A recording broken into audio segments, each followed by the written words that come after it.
Welcome everyone. We are at day 4 of the Infinix Standoff 2 Major.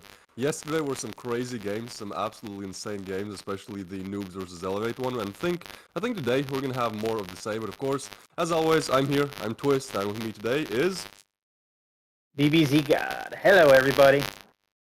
There you go. We should have a very good cast, a very good day of 2 games. Again, it's the group stage, it's day number 4, so we'll have 2 best of 2s.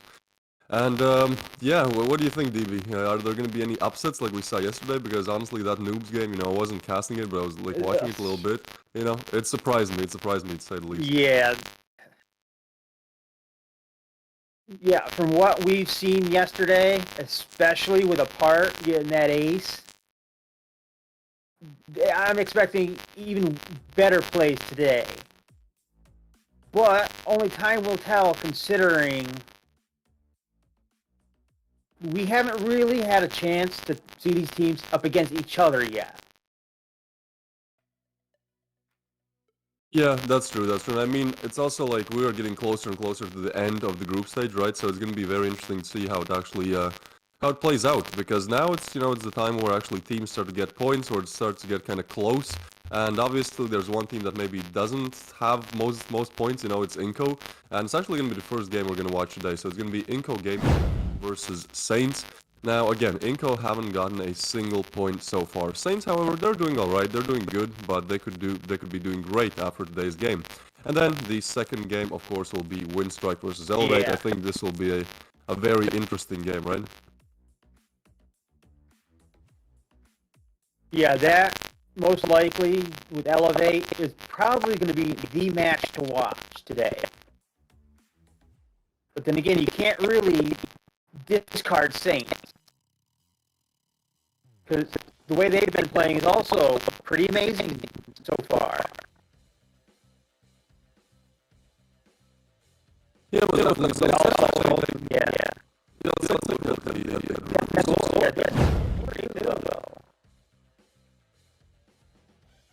it looks like the only team that does not have any points so far, a score is INCO. So today might be a do or die time for them. Yeah, I think so. I But mean, in he this also group, got Saints have 2 points, Death or Glory have 2 points, Revile have 2, and then INCO still nothing to be found. Now the thing is, I think that Saints and Death or Glory are in a way better position, right? Because they only have one game played. So I think today, if Saints win, they'll definitely be group leaders. yeah. And on the other side of things, Death or Glory will really have to see how it goes. Yeah. For Saints, they're looking very good because they have only played the one match. So Revile down there, they played 2. They won 1, lost 1. So depending on how they do today, they could be still in the running. But I suspect if it's a 2-0, they might not be able to do very much. Yeah, I think so as well. Like it's interesting to see these standings right now. I think if we look at the other side of things, this group is way more competitive. We actually have noobs, first place having 2 points, but they have 2 draws, and same for Team Elevate. So I think this group is Yeah. way more competitive. With everyone really taking a slice of the pie. And well, we have a game coming up from this group as well against Team Elevate versus Winstrike. So Winstrike kind of do need it more. I mean, they've only played one game so far, but they didn't exactly win it. So if they're able to win it, I think they're in a very good position to take group leaders. And if they don't, well, then it's going to be a bit different. Yeah, this is going to be a do or die time for a lot of these teams. We don't know just yet. But we do have some statistics up there, and Deserve with 71 kills so far. That is a lot considering the person next is Reason with only 32. But look at those ratings though. They are almost dead even. Well, Yeah, I think what I Reason call dead definitely even. getting way more impact frags. Same for Payback, but at the same time, 71 frags, man, on Deserve. That's literally more than double the next person. That's absolutely crazy. We've seen good plays from I think all of these players, but yeah, Deserve is definitely somebody who has stood out the most. Now, one thing I have to point everyone's Yeah. attention to is that like some of these players have played 4 games or 2 best of 2s. Some of them have only played 1. So it's not like this is end all be all in terms of stats and player performance. But yeah, at the same time, Deserve definitely at the top spot. Now let's take a look at the prize pools. So again, first place will get $12,500. I think that's a very hefty amount of cash for getting first place, and then second, less than half of that. Only 5,000. I'm saying only, but still 5K. Getting 5K, that's definitely a Yeah, that's a lot of big money. W. Yeah, for sure. And then we have third place, 3.5K, fourth place, 2,000, and then fifth to sixth place is $1,000. So overall, very solid prize pool, I'd say. Definitely something to fight for. And again, even if you get fifth or Yeah. sixth, you'll still get like $1,000. So 75% of the teams competing will get some kind of reward, and I think that's a really good thing to be implemented in terms of rewards. Yeah, I've always loved these tournaments that don't only go for first place or top 3. I've always loved the tournaments that go either top 5, 6, or even top 10 who get the prizes. Because at least it shows that they do understand bragging rights are not everything. You need that monetary contribute to actually want to come back. But Yeah, today's most definitely. schedule, INCO versus Saints coming up here in a couple minutes.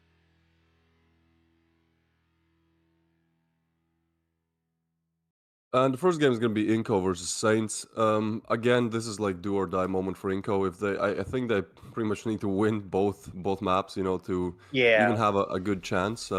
Because again, they're kind of far away from everyone else in the group. I mean, winning one would be great. Here we can see the team. So this is Saints. Some familiar names from the minor, I think. Gentleman, Sid, most definitely Inverness as well. Then we also have Reason, who is playing very good the previous games, and also Star Fox, a newer addition to the team, I believe. Yeah. I can't wait to see if Gentleman is going to come like he has been, because he was absolutely off the wall earlier. Yeah, again, Saints, a very kind of old organization, they came up in the scene in 2017. Again, they've changed, their lineup has changed, but I think their core has remained, and they're very competitive. Like, we saw in the minor as well that, they're just playing very, very well, very, very good standoff too. Yeah, that is a relatively old game. Yeah, name. And they have been doing very good for themselves so far. They got 1 week, one win on STREETEIGHT, one win on versus Winstrike and Revile. Then another 2 wins on Winstrike and 2 on INCO. But they also lost one to INCO. Yeah, I think this This is like is the best interesting. the best history match, the best list of historical matches. Like they've literally won against all of the top teams, so they're definitely good. Here on the other side we have INCO, and INCO are actually a Brazilian team, so it might be that ping is maybe not helping them as much as other teams. But we have Counteroff, Frost, Lacerda, Bad Dark, and also Felipe. I think they all performed pretty alright, like individually, but they just weren't able to take the games. Lacerda is someone who's a captain, but also he's been doing very well in terms of just individual fragging. Now Yeah. they're a relatively new team, right? Like they've been established on 2021 on the Yeah, April, so only a couple of years. pretty good. Yeah, pretty good to make it to the major when you only have been together for 2 years. Say, but we haven't actually really seen this first team that they got 2-0 from, the Bullet Force, so we can't really say anything about it. But then they also got the 2-to-1 ratio for Saints. Then 2-0 for Juvenet. Yeah, sorry for this, Juventus. 2-to-1 on some others. Well, yeah, and I mean, they also had a close game against Saints. Like, they did win it out, but still, this just shows that in the big tournaments as well, like, this is a tournament game, right? Like, they were able to actually go toe-to-toe, take one map away from them. So, I don't think, like, INCO are a team that you can really look down on and think, oh, it's all over for them. But at the same time, again, today is kind of their do-or-die moment because, well, they haven't been doing that good in the first two best-of-twos. If we look at the player comparisons now, yeah, if we look at the side of Reason, I mean he has better rating. Lacerda has only 0.92. But Still again, very reasonable. yeah, but again, I think it's like individual performance is definitely important, but then again, team play, in my opinion, is way more important in this game. Yeah, teamwork is actually all great, but individual play comes in very handy in this level of gameplay. These majors, especially at this point for teams like INCO, they have to get wins. They can't just come to play anymore. Yeah, I think like individual skill wins you, rounds, but ultimately teamwork wins you games. And we've seen that many times, in the previous matchups as well, where like one player does a crazy play, he gets his team around, he gets his team maybe 2 or 3 rounds. But ultimately, the team that doesn't really have those flashy players, but just is like are executing all the strats very good, they turn out to win the game. So I think definitely both need to be up to a good level if you compete in the major, but ultimately. The crazier your strat, the better your strats, the better you execute them. I think that just gives you more advantage to actually win the game. Yeah, or you can be like a part yesterday and get an ace for your team. Yeah, I mean, That I was think that was the insane first ace gameplay. of the tournament. Yeah, that was. It wasn't the first multi-kill, but it was the first ace we've seen this tournament. And the way they were playing yesterday, it was absolutely insane. Especially considering we saw more Molotov cocktail kills yesterday than I think we've seen all tournament combined. Yeah, the mollies are also a newer addition, right? Like I don't remember seeing mollies in the minors, so it's interesting to see how, such a big change to the meta, I'd say, is affecting gameplay. I think it's making it a bit Yeah. more slow, and personally I like it because I feel like Standoff 2 used to be a very, very, very rushy game where, most of these rounds went, it's like 2 minutes on the round timer, and then, within 30 seconds the bomb is already planted, 7 players are dead, and it's like a 1v3, 1v2, pardon me, like retake, right? But now I think like those mollies are actually slowing players down a lot, and especially if you know how to utilize them on the CD side of things, I think it just gives you a good way to stop maybe early bomb site Well, it rushes. looks like we're going to be finding out what is being banned. And first up, Sakura. Second ban is Province. Ooh, we got Rust for the first And we time. have Sandstone. Ooh. Sandstone is a map that we just don't see pretty much ever, right? So INCO kind of Yeah, going but for a very Breeze is the interesting pick last there. ban, though. I'm surprised. Both of these maps that were chose were just amazing. I love them both, but we have yet to see any of them. Yeah, I But mean, it also it's an looks like interesting pick I'm thinking for. Inco might have banned Sakura just from the way those stats look. Yeah, I Got a mean, 75% 14 to chance 3, 14 sandstone. to 3 on Sakura. That's pretty crazy. As it goes for Sandstone, like it's an interesting pick. Like they do have 75% win rate on it, but I think it's like it's a pick that you wouldn't expect. Probably Inco didn't want to make it themselves, but it's like, well, the other team probably haven't practiced it really that much because we never really see Sandstone. So it's an interesting pick. I think it's a good pick from Inco, but we'll see how that kind of plays out. Yeah. I'm a little surprised at these. Yeah. All this stuff. Actually, like the predictions are what surprised me the most, right? Like 34% still voting for Inco after they've lost, 2 games, 2 best of 2s. Like personally, I would vote for Saints, if I had to put my money on it. But kind of makes sense, I think Inco definitely has a pretty big fan base just because they're a Brazilian team, and we know how passionate the Brazilian fans are. So probably a lot of those votes are simply because they have very loyal fans. But at the same time. Yeah, I think Inco could probably win Sandstone. I mean, again, it's their pick. They probably practice it quite a lot. But both maps, well, that's gonna take some work, especially against Saints. As we saw in the recent matches, they literally won 5 matches in a row, and 4 of them were against like top teams like Revile, Winstrike, all the good teams. So I think Saints are in a very good position to win at least one map, if not two. Yeah, these matches, especially for Inco right now, I'm not sure if they're playing it safe, choosing whichever map they chose, because we don't know. But both of these maps we have yet to see play.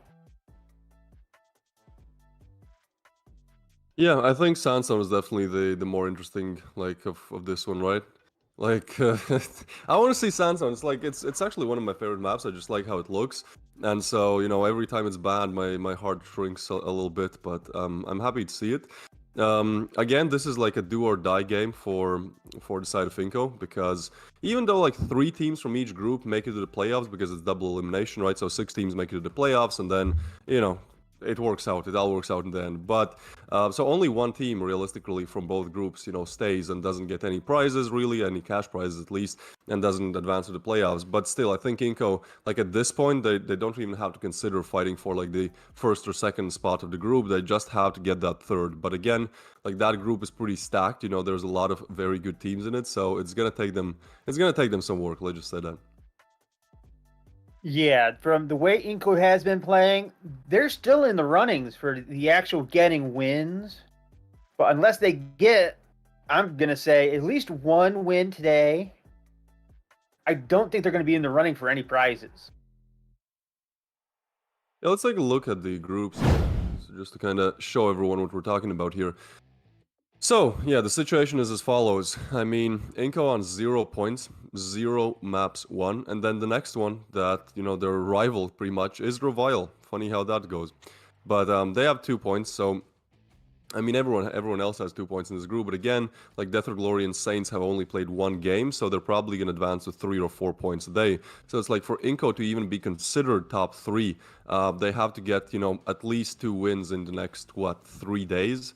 Pretty much the only like 2, they pretty much only have 2 games left at this point, and it's like, well, it's gonna be pretty hard. So yeah, not the best of situations to find yourself in if you're INCO.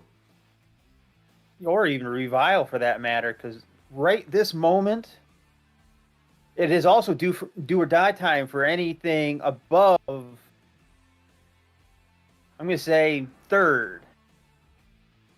Because with that loss, that actually has a very big impact right now.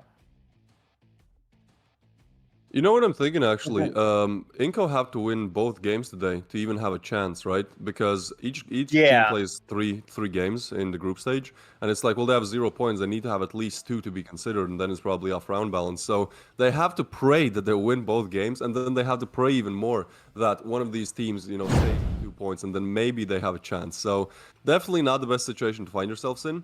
On the other side of things, we have STREETEIGHT, Winstrike, Team Elevate, and NOOBS. Now, STREETEIGHT and Winstrike, they are at the bottom of the group, but they've also only played 1 best of 2. So I think, again, this is such a competitive group because, again, if Winstrike plays against STREETEIGHT, it's probably going to go something like, 1 point for each, perhaps, and then we're like all tied up. So it's going to be very interesting to see how things advance in this group, actually. Yeah, this Group B is looking mighty fine right now. Even though they all have draws and no actual wins or losses, those draws are making a very big impact. Because at least they get a point. Yeah, most definitely. Like, this is, I'm so surprised to see NOOBS at the top. Again, this is a team that, nobody really expected to do this as good as they're doing. But yeah, at the same time, it's like, well, everyone is like literally 1 or 2 points away. So it shouldn't take long for one of these better teams, technically better, on paper, to advance further. Yeah. But you know as well as I do, just because paper says you're better does not make you better. No, and I think this tournament has, proven that time and time again, especially with how the day number 1 went, with NOOBS playing really good, and then, day number 2 as well. We had some pretty crazy upsets, and yesterday was just all-out chaos in terms of frags and just, things unfolding. And actually, NOOBS got another point yesterday, so yeah, it's you can't really judge the stats that much this tournament, it seems like. Probably one of the reasons is because everyone has really showed up big time to play. Nobody's here to mess around. So even though the teams that are maybe a bit weaker on paper, they're still fighting tooth and nail, and that really shows in the points and in the gameplay as well. Yeah, the amount of actual multi-kills we saw yesterday was astronomical in the sense of how many rounds were played. It was just insane. We've seen the triples and the quads, and then that one ace from apart, which was epic to say the least. Yeah, that's something you don't really see much in Standoff 2. Like, I feel like Standoff 2 is a game where, you get your 1 kill, maybe a double, but you don't really see like many crazy triples. So the fact that I missed it yesterday is making me a little bit sad. But I expect, at least hope, to see a very good Standoff 2 today as well. Now, if we take a look at one side of the equation for the first matchup, INCO. This is Countdown. Now he's 20 years old. He plays as an entry fragger, which is a pretty difficult, one of the hardest roles to play. His favorite map is Sakura, which we've seen, and his favorite device is the M40. Now this guy has been playing Standoff 2 for 4 years, so he definitely has the experience. But I mean, on the other side of things, we have Gentleman, and we know how good Gentleman is. He's only 17 years old, and he's like performing at the top levels That of Standoff surprises 2. me. Yeah, so it's definitely not an easy thing to do. And on top of that, he's a captain. Like I'm not saying anything about 17-year-olds, but when I was 17, I mean, I was trying to IGL, but there were just so many things that I didn't know that I do know now. So the fact that he's able to be a very good captain at the age of 17 is amazing. And then we also have Frost. He's also 17. His favorite map is Breeze, and he's been playing for 3 years and also studying civil engineering. So I don't know how you can put those two together, but he does it, and also he takes Yeah, the that's major weird. for the first time. I think also INCO is probably a team that hasn't really played in the major so far, so that's another thing. Their nerves could be a little bit tight here. Yeah, now we have Sid, 19 years old. He's actually his favorite map is Zone 9, which, in all honesty, is not surprising to me considering how often we saw that in the minor. And then he Yep, likes to no play Zone 9 today. likes playing checkers. That's surprising too. And we have, I think, the most known guy from INCO, Lacerda. He's 20 years old. Again, Zone 9, but no Zone 9 in this major. And yeah, he's been playing for 4 years again. I think you'll see a common theme where like most of these players have been playing for a long time.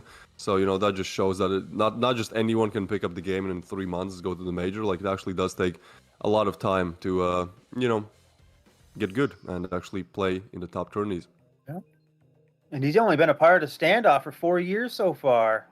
So, and only 3 of those has been competition. So he's actually made a good name for himself so far. And you got Star Fox here. Favorite map is Sakura. He's only 18. And again, entry fragger. Yeah, I agree with you. That's probably one of the hardest roles to play. I love this guy's like bio. Just I like to live this life and what I it's do. so simple. It's such an awesome bio, man. Like props to him. That's a good one.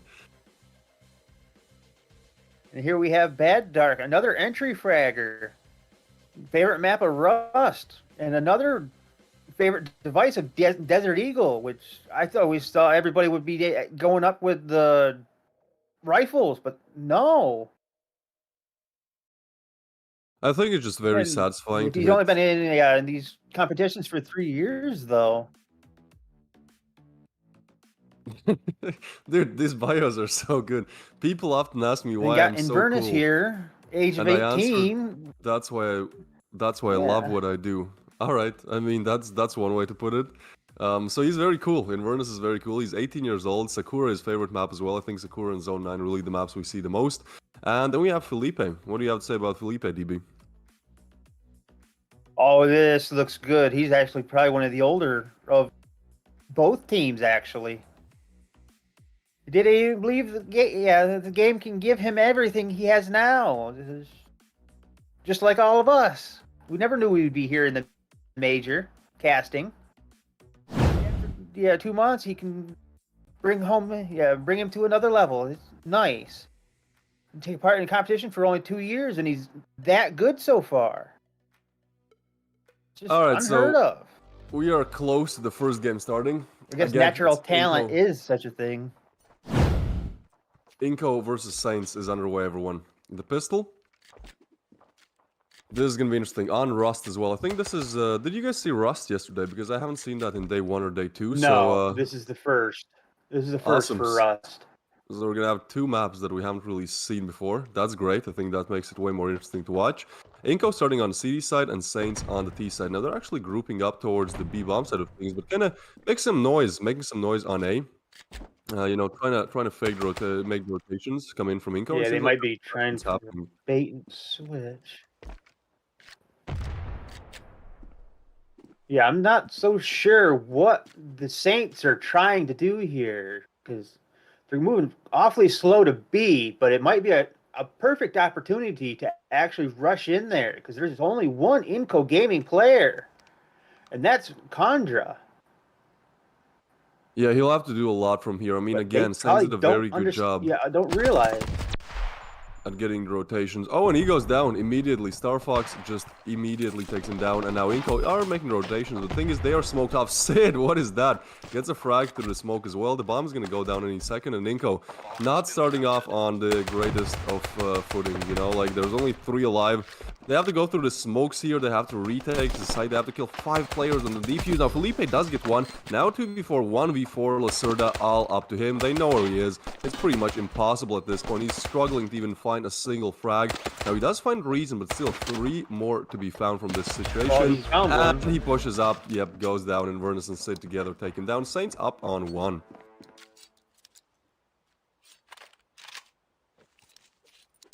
Yeah, this is not looking good for INCO right now. But we have yet to actually really get into this this map. This is such a good play from Saints, right? Like, they faked B, they faked A perfectly. You know, they pretty much got 4 players of INCO to stay on A. And then at the perfect moment, you know, they push up and it's a 1v5 on the bomb site. So great play by Saints so far. They bought up, INCO have not. They're only on those USPs and, you know, some upgraded pistols. So this should be an easy one. Although Lacerda, he gets Star Fox. I don't think he'll be able to retrieve the weapon as well, but still, a 4v5 situation with pistols. Yes, please, that's something you want to be in if you're on this eco round. Yeah, but the question is, can he get over to his body and get his rifle, though? I mean, he did get another kill, so that's great. Yeah, will we be seeing a second ace of this tournament? I hope so. So the bomb is dropped. I mean, Saints, I think they're kind of... it's interesting for them what's happening right now, right? Like, it's a 3v4. They only have rifles. They're still trying to attack the A bomb side of things, and there's actually 2 defenders there, so that would be perfect for INCO. Now, Gentleman does spot one, takes some damage in as well. Not a lot, but still, he's being stagged. He's being spotted. Oh, he actually spots 2 players. I think the Calm might come in to actually go B. Nope, they're gonna push. They're gonna push on the site. Now, actually, INCO are kind of guarding it from far, so they might be able to get the bomb plant. I don't know why INCO did this, right? Like, they have pistols. Like, it would have been so much better if they used them in the short ranges. But now they have to retake pretty long ranges. I mean, it's definitely doable in a 3v4, but at the same time, Reason is really guarding all angles here. Jiggle peeking. Oh, he spots one. And now they're getting pushed. Throws a flash, peeks, goes immediately down by Felipe, but Gentleman quick on refrag. 2v2 now. Coundraw gets another one. Now it's all up to Sid, and he'll have to do a lot. Both players peeking him at the same time. He is able to get one. Will get pushed, but he plays it so smartly. Runs away and gets a second. That's such a good play from Sid. That positioning on the second kill was perfect. You know, just right away, and then jiggle peeking at the right time. So Sid single-handedly pretty much, you know, gets Saints to the second. And now the rifles come in, and the real fun starts. Oh, you see Lacerda there? I just saw a sniper. This is weird. Yeah, I've been thinking might be a little odd for this map. There's not a whole lot of long angles you can take. I mean, yeah, you can kind of use it here where Bad Dark is playing. Seems like Lacerda is doing that, but that's one of the only angles you can really do that at, right? So you'll have to be very mobile with the sniper and really, you know, be able to utilize it, because probably, you know, if they take mid, well, he's obviously gonna have to check different positions. Yeah, and watch your 6, because we've seen a lot of mistakes so far in this tournament where it's not really a mistake. They just don't check both alleyways, both sides. And they accidentally choose the wrong side and then get absolutely plowed with whatever weapon they get plowed with, actually. Oh, big sub denied. Absolutely destroyed with a pistol. That's good. Oh, and this is interesting. All right, I think this is a good angle to be held with a sniper DB. Yeah, this is a good angle. Right, well, he's jiggling it. That's unusual. Oh, yeah, there you go. He gets the sniper frag. That's big. One more. Okay, Sid refrags quickly. 3v4 again. They're attacking the bomb side quick, but Lacerda this time can't get the sniper frag. 3v3 Sid now. with a double. Yeah, and everyone is retreating on the side of INCO, right? Like, there's not really many ways how they can Yeah. get back into the side. They're getting smoked off as well. That's a really good smoke to smoke off Inverness, though. That makes it a bit Yeah. easier to retake it. Yeah. These smokes and flashes are absolutely crucial right now. And I think Sid just took out 4 players. Well, that not match, exactly an actually. ace. Not exactly an ace just yet, but yeah, that was a great play by Sid right there.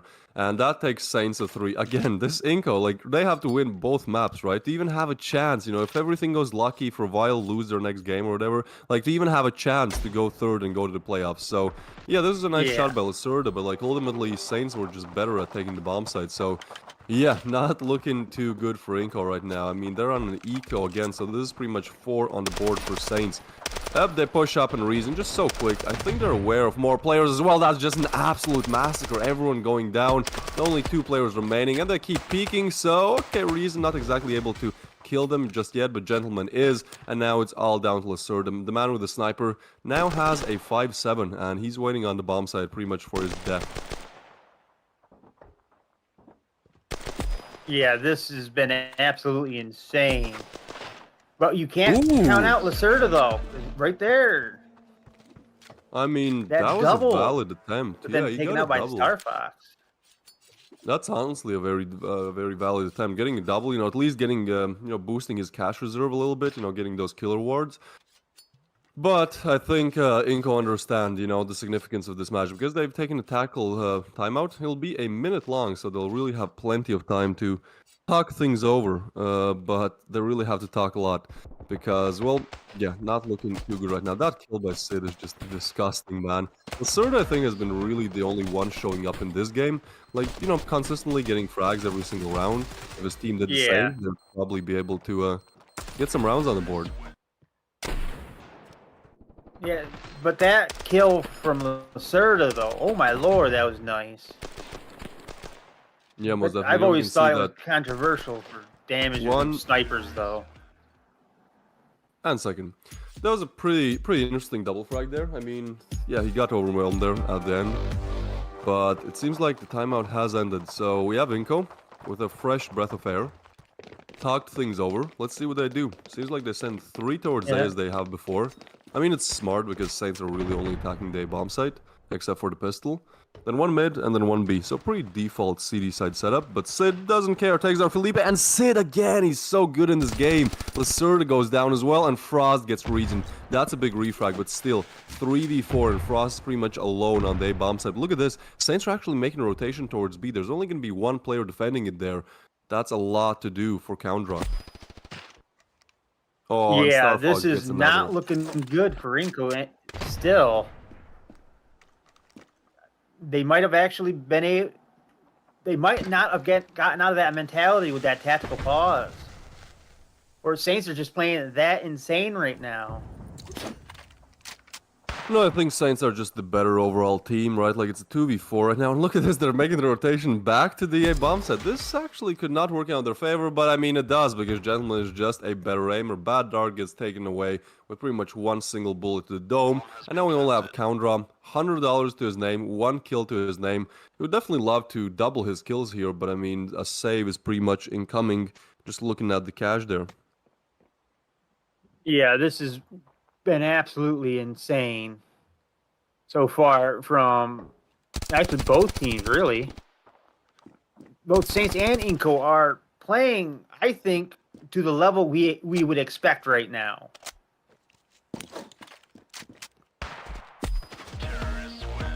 And nothing more than a single kill. Inverness takes down Counter.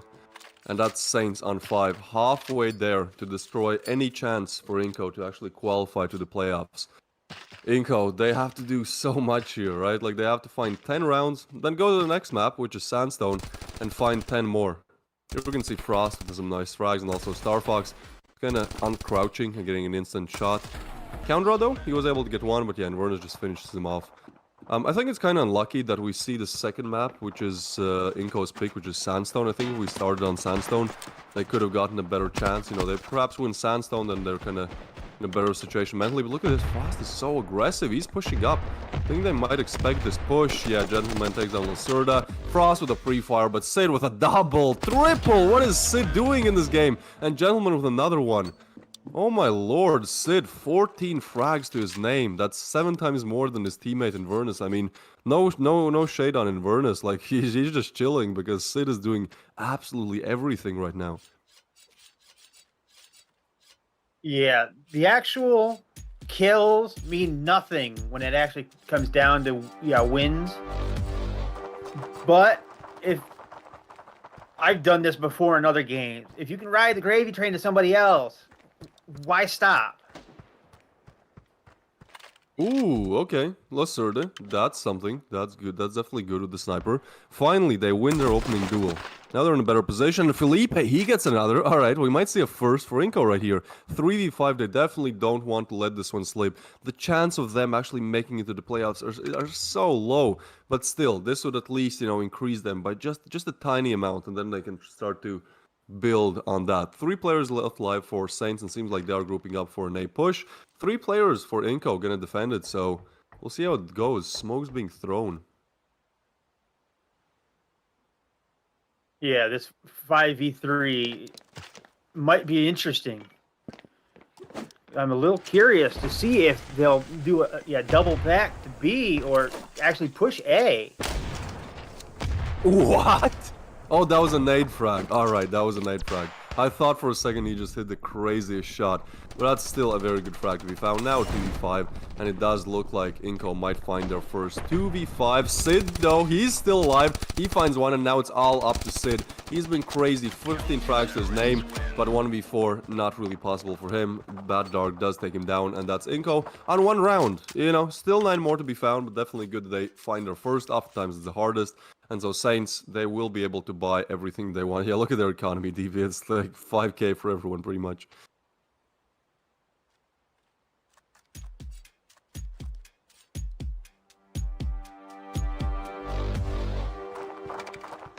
And round number 8 is underway. Now, INCO, they have to do this again, and then again, and then again. We'll see if Lacerda is actually able to get that opening pick with a sniper again. I mean, that was a very cool thing to do. Reason is kind of guarding it, but this time no early peaks coming in from the CD side. Oh, look at this, actually. Lacerda, I think this is a very aggressive, but also a very good angle. A very good off angle to hold, You don't really expect this too many times. It looks like Gentleman kind of is, but Lacerda just quicker, gets another sniper frag. Lacerda is really showing up for INCO right now, and that's exactly what they need.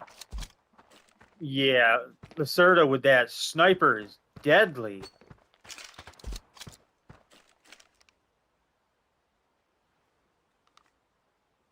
Ooh, but actually the bomb's going B. Alright. I think they'll try to fake A. I mean, they still have 1 player there. But yeah, now the B bomb execute comes in. Rotations are coming in as well, but I think Saints will make it to the side first. Now, the question is, can Koundra kill them? No, he can't. Starfox takes him down. Rotations coming in, but Lacerda is smoked off. There's not really much he can do from this situation. Gets naded as well. Bomb has made its way to the bomb side. Rotations are coming in, but yeah, again, smoked off, so not much to do. I think they'll just wait a little bit, But Reason, though, he finds Frost. Yeah. Don't really know how, but he does it. And now 3v4. And at this point, it's like, what can we really do? I mean, Felipe gets 1, but it's like INCO, they're debating, do they want to save? And it seems like, yeah, they're just going to save. I mean, they want those weapons for the last round, but at the same time, I think they kind of should have went for it, right? Because, like, it matters so much. Every single round matters for them. So at least try. Let's see if Lacerda is able to keep that sniper. He's playing very aggressive with it, trying to save it, but there's not really many spots he can get away with. Oh, he gets a leg shot and gets the frag. All right, the sniper is secured. That's good. But what else is secured are 7 rounds for Saints in 8 rounds played. That is crazy. Yeah, so far this has been an absolute crazy game. Yeah, map for Saints so far. They have come to play. Well, actually, they've come to win, not play.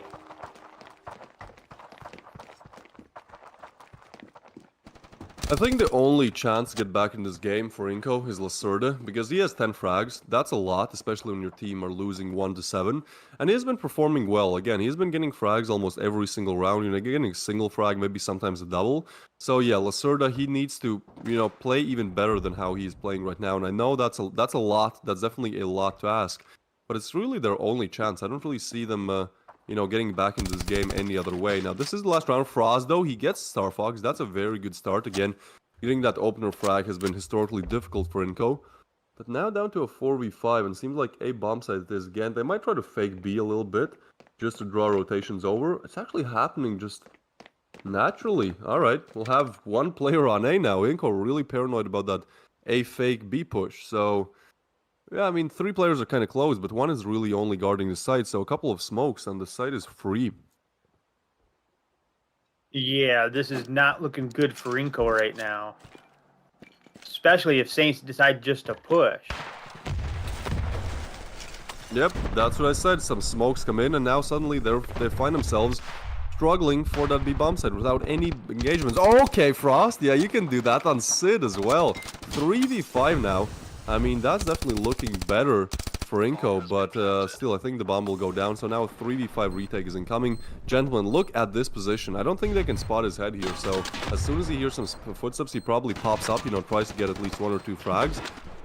And that's exactly what he does, but Lacerda quick on the refrag. Lacerda still alive, still kicking, but two people fall for Reason. So now it's a 2v2. Reason gets another, and Reason with the quad. Oh my lord, what a way to finish off the half. Reason gets a quad kill in 3v5. Takes Saints to a very comfortable 7-round lead, score being 8-1 right now. And INCO, I mean, if they lose a pistol, it's all over. You know, the playoffs are all over for them. If they win the pistol, perhaps, you know, again, the chance gets a little bit bigger, but still. Like, Saints are just looking so dominant right now. Yeah, it's looks like it might be a Saints victory very easily. Alright, so this pistol means everything for INCO. And they're gonna go A and B at the same time. That's kind of weird. Smart maneuver. We'll see how it plays out. At this I mean, point. it's unconventional. Yeah, we'll see how it plays out. They have dropped the bomb, so I think they are maybe planning to see what they, you know, see how many players are on both A and B, and then they can kind of decide if they want to pick up the bomb and go A, if they want to pick up the bomb and go B. But okay, Bad Dark gets a first frag with a nade. Not really sure how they did that. I think they probably double naded it. But now I think they should start to rotate over towards B, right? Because they killed one on B already. And they probably hear a lot of players on A. So Lacerda here definitely hears that gentleman push. But now it's interesting. Look at this. Rotations are coming into B. INCO are still very undecided if they want to go A or B. Seems like Bad Dark and Felipe will keep pushing up here, trying to just spot some players, maybe sell the B push. And then I'd expect them to pick up the bomb and go A with the rest of the team. Now Felipe, he does get one. So we'll see. We'll see if they actually push B right. This is such a weird round. It's like such slow paced round. But I'm still unsure. Okay, now A it is. Everyone is now grouping up towards A. We'll see how that one plays out.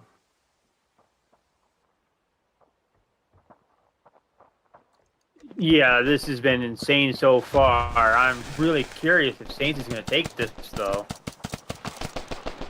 Oh, well, they push in. Reason gets a double, but Felipe gets another one. Now it's all up to Inverness. 1v3 situation. He throws a flash in. I mean, that's something that might be able to get him one. There you go. He finds one, and he knows where the second player is. I think he taps the bomb, but I think his footsteps are heard. So he still just tries to reload. He's still alive, still fighting. He might get just double peeked any second. It doesn't matter. Counter just quickly peeks and takes him out. So that's Saints on 9 rounds here.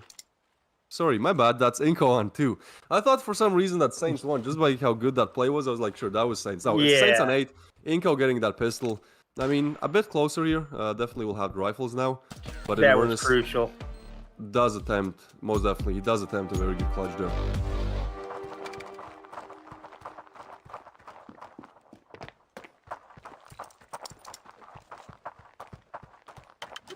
A little curious on what Saints are doing right now, because they've got one team member not actually moving from spawn. Nope, there he goes. Star Fox, not really sure where to go just yet. Nope, gentlemen, look how aggressive he is. He's literally pre-firing common angles with a USP. That's not something you expect, but I mean, that could work out in his favor. But I think Lacerda any second now, he will check this angle. He's expecting Gentleman to push up, and yeah, he just takes him down with a P90 with all weapons. Now there's 4 pistols left alive, and Sid definitely making good use of his.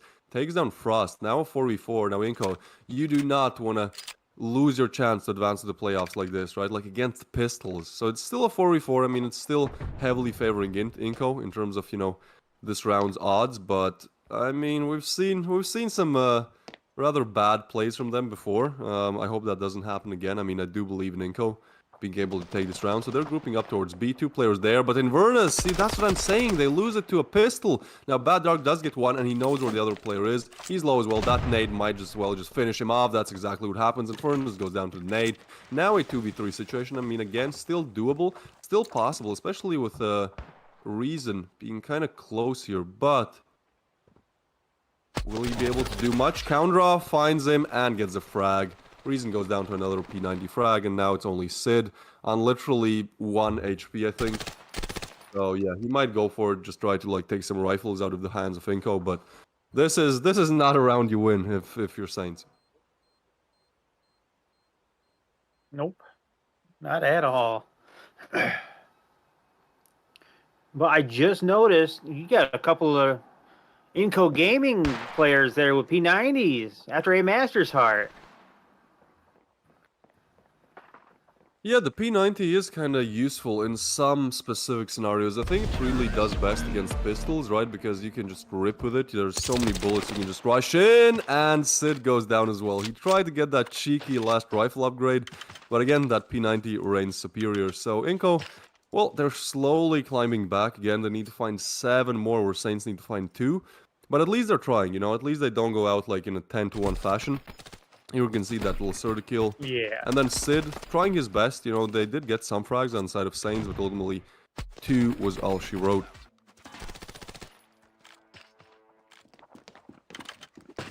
Yeah, this so far has been absolutely insane from INCO. They might be able to come back from this now. They have the momentum, but can they keep it is the question. Yeah, I mean, also, like, they got, now it's gonna come down to the rifle rounds, right? So they got a pistol. I mean, yeah, that, you know, you can win your pistols. That's not exactly the hardest thing to do once. Then it's also not the hardest thing to win against, like, USPs when you have rifles. But now, when you have to win round after round after round after, you know, against fully armored rifles, like, that's way harder. That's way harder. So, yeah, we'll see how they do in the first rifle. I mean, again, they only have, like, one mistake. They can only really make one mistake here, you know. They can lose 1 round. If they lose 2, it's over. Again, they need to win both of these games in the best of 2 to even have a chance to advance to the playoffs. So it's gonna be a tough ride. Star Fox definitely not gonna make it easier as he finds a frag on Lacerda there, the pretty much star player of INCO today. So yeah, they're still keeping 2 players towards A, 2 towards B. INCO are playing very slowly here on the T side. That's something they've done across all maps and all games, which you don't really expect from Brazilian side. You know, normally Brazilians are known to be very explosive, very aggressive, very fast in online competitive games, but seems like INCO taking a different approach. We'll see how that one works out. That was pretty good timing. I mean, he now knows where one player is. Does spot him, but Felipe goes down. Bad Dark, meanwhile, refrags. 3v4 now. And rotations are coming in. A bomb site is going to be under siege any second. Or is it? Because, gentlemen, he just eliminates Frost. And there's nobody to refrag around. Bad Dark was picking up the bomb. So that's an interesting decision to be made, just gameplay-wise. And Reason finds another. Now it's all left up to Coundraw. 1v4, if he doesn't clutch it, they're 1 round away from elimination. I'd say go for the save and then hope and pray everybody has enough money to grab a rifle. Yeah, that could be the way to go here. And let's look at the buy. Okay, so they are able to buy like rifles. I think Frost will probably, yeah, this is a bit of a scrappy buy. I mean, Frost and Lacerda Not exactly on good weapons. I would expect them to drop a rifle over to Lacerda just because he has literally 12 frags to his name. So he's been playing very well in this game. And there you go. Yeah, he does get a rifle. Felipe is going to be the one on the worst weapon. And they're just going to, I think, just rush A. No players sent Good towards B this time. showmanship. Good sportsmanship. Help out the team. Most definitely, but that doesn't help. Lacerda with the rifle still goes down first. Gentlemen playing so aggressive, but making it work. And now pretty much Saints know that it's probably going to be A. I mean, they hear a lot of footsteps. They throw some smokes, throw some utility to further deny the push. And INCO, I mean, at this point, I think their best bet would just be rotate, go mid or go B, right? Because A just seems so solid right now for Saints. Yeah, I'd say go. Yeah, do a backtrack and try to go for B. Ooh, bad Dark. He does find reason. They're still not pushing up. I mean, those smokes are heavily denying the pushes here. Now, Sid, he's not even holding an angle. He's kind of jiggle peeking it, which I think is a bit smarter. Yes, the timing can ruin you a little bit, you know, if the player jumps out right as you jiggle, right before you jiggle, but still, he's playing it safe. I think that's what you ultimately want to do when you're one round away. Don't make any aggressive plays, don't make any flashy plays, just do what worked for you these 9 rounds. And get another one, right? So there's a molly being prepared for Gentlemen as well. I love how Saints are using this util, right? Like, this is what I meant by mollies really slowing down the game. It's just harder to push when you're constantly getting thrown mollies and all of that. And they push in. Gentleman does find one, but Felipe with the refrag. Sid with another one, and that's it. Saints, in a matter of seconds, get the last round. Win over INCO on the first map. And now, if my calculations are correct, INCO have not a chance to make it to the playoffs anymore. They simply lag the points. No matter how the remaining of the games go in their group, they simply lag the points to even make it to the 3rd spot. So that's unfortunate. We're still going to see one more game. I mean, INCO, they maybe can't make it to the playoffs, but they can definitely ruin Saints' chances of the placement in the playoffs. So we'll see how they do on Sandstone, which is going to be our 2nd map. But for the first one, I mean, Saints simply the superior team. You know, round after round, they showed that they do deserve to win this game. Yeah, INCO was just not in the right mentality, I would say. But Saints were playing to another level. Yeah, probably mentality, but also like just individually, you know, what we saw in the gun duels. Whenever there was a 1v1 gun duel, you know, it seemed like the players of Saints were just simply faster, you know, they were just simply able to click heads a bit quicker, you know, to get that frag a bit quicker. And in the grand scheme of things, that really does matter if that happens round after round. Now, one player I do want to highlight on the side of INCO is Lacerda, because he was playing crazy, right? When your team has only 3 rounds and you have 12 kills to your name in, what was it, like 12, pretty much maybe 13... yeah, I think it was 13 rounds played. Like, that's still crazy. That's still a very commendable performance coming in from Lacerda. Unfortunately, the rest of the team not really showing up. We'll see if that changes on Sandstone. But again, very unfortunate, but we have to say goodbye to INCO and their chances to make it to the playoffs, because so far they have 0 points in their group. This is their last game of the group stage, and even if they get 1 point, you know, winning on Sandstone against Saints now, you know, the next team in the group has 2. So they're pretty much left 4th no matter what happens. But on the other side, I mean, Saints, they definitely want to improve their placement in the group. So I think they'll probably fight even harder than INCO do on the 2nd map of things. Now, we do have a replay coming up.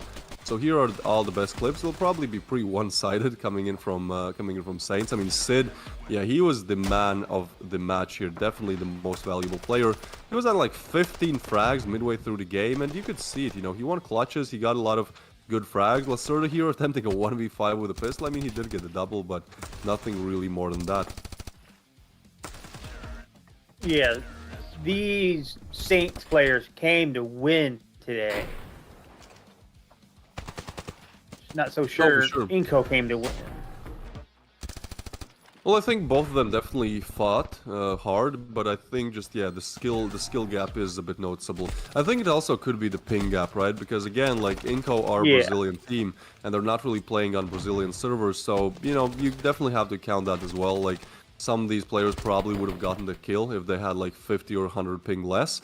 Now, if we look at the ratings from the first map, yeah, Lacerda is positive, actually. He has 1.11 rating from this game, which I think his normal rating is like 0.8 or 0.9, so he was actually playing, you know, way better than he normally does on this map. But on the other side of things, we have Sid. This guy has 3.05 rating, 18 kills to his That's name. insane.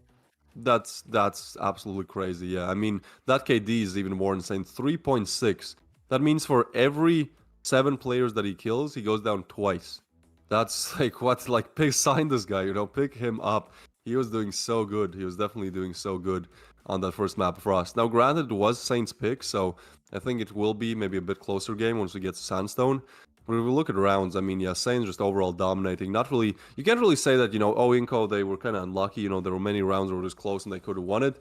There's only pretty much round 2, and then that's it, where it goes down to a 1v1. Most of these rounds, Saints win with 3, 4, even 5 players alive. Only that second round is where it gets kind of close. And that was that, I think, 1v2 coming in from Sid. So, yeah, Saints definitely playing out of their mind on this one.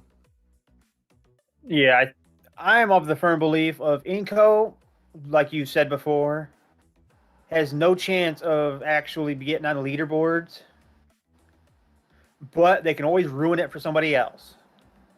Yeah, that's the spirit.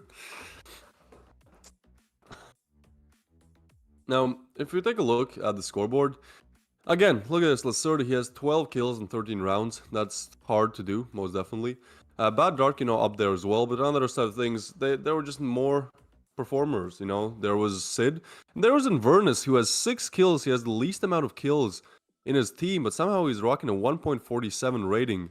The thing is, I don't know how that happens, man. His impact is 0.97 as well. So that rating is very interesting. It's something to think about. But yeah, either way, again, that second game is going to be more about, can INCO do INCO really want to be really mean and take 1 point away from Saints, or are they going to just kind of recline back in their chairs and kind of play good standoff, but at the same time, they're probably not going to try that hard to make it, because there's not really anything to make it to, right? Like even if they win it, they still don't make it to the playoffs. So yeah, I think Saints are again going to show very dominant performance on Sandstone, just because they want every point. Because the way how this group stage works is, again, for every game you win, you get a point. And because there's only like 3 games, you're technically only able to get 6 points. And that makes it very close in the group stages, and like every single point most definitely matters. Yeah, a couple more minutes till game, but I'm a little curious if INCO is going to either try their hardest or almost just given up by now. Yeah, I'd tilt slightly more to the give up. I think it's like, what is there to play for? I guess your honor, I guess your respect. To show that yes, you can indeed win at least 1 game. Because bear in mind, like INCO, they haven't won a single game, and this is like their last one to be played in the group stage. So yeah, probably losing 6 games in the major would look worse than losing 5 and winning 1. But at the same time, like their mental, their spirits, their morale must be like at all-time low, right? Like they've been eliminated from getting any chances to making it to the playoffs, and it's like, well, we have to play 1 more game on our map pick, yay, right? So yeah, I think it's gonna be hard, just kind of mentally. But I mean, we shall see, because we're going into the second game, Saints versus INCO. Are INCO able to win their first match in this group stage, or are Saints gonna steamroll over them just like everyone else has done? Yeah, this is going to be interesting because, like I said, I'm a little curious what INCO's state of mind is right now, because this is their map pick, isn't it? Yep, it is. Sandstone coming up. Now, Inverness, he does spot 1 and takes down Counter. Not the best way to open it for INCO, but still a lot to be done here. Now, kills actually traded both directions. Alright, INCO makes the 3v3, and Felipe finds a good frag on Reason, so Inverness is quite low as well. I mean, it's possible. They've made it to the bomb site, so I think the bomb plant will come in. Now, Star Fox is just pushing crazy here. He's very close to the bomb site, but not really able to deny anything just yet. Now, he does spot Bad Dark, but he actually takes him down with the wall bang. So now 2v3 situation again. Inverness is low, so I mean, this is definitely possible to do. Sid, the man of the match of the first game, we'll see what he's able to do here. He knows where I think 2 players are, but gets taken down by Felipe, and now it's all up to Inverness. 14 HP to his name, only USP in his hand, and they know where he is. So this is pretty much an impossible clutch to do. That being said, he's still alive. He's still kicking, and he finds a nice frag on Bad Dark, but gets instantly refragged by Lacerda. And INCO start off how they should have, or how they wish to, on that first map of Rust, because they get the first round, and now they should be able to win the second one as well. Yeah, I'm a little curious. Saints might be doing a little bit of a dramatic pause right now. But I'm not so sure. They might have just come in overconfident. Overconfidence is not what you want in any majors. No, but I mean, they lost 1 pistol. I'm sure this is going to be a close game. Definitely closer than the Rust one, especially with this being INCO's pick. Now let's see what they're able to do with those rifles. They are moving up towards that A-long area. House is getting peeked by Inverness, but Bad Dark, he does spot it, and Inverness is low once again. Same as he won the pistol, wasn't the pistol, so... Frost, meanwhile, takes down 1 on the side of Saints. And I think, yeah, they might just rotate over now. Counterrock does get another one, but yeah, B bomb side, it is. There's no point to push A anymore because they know most players are there. Reason, though, he does take down Lacerda. That's pretty big.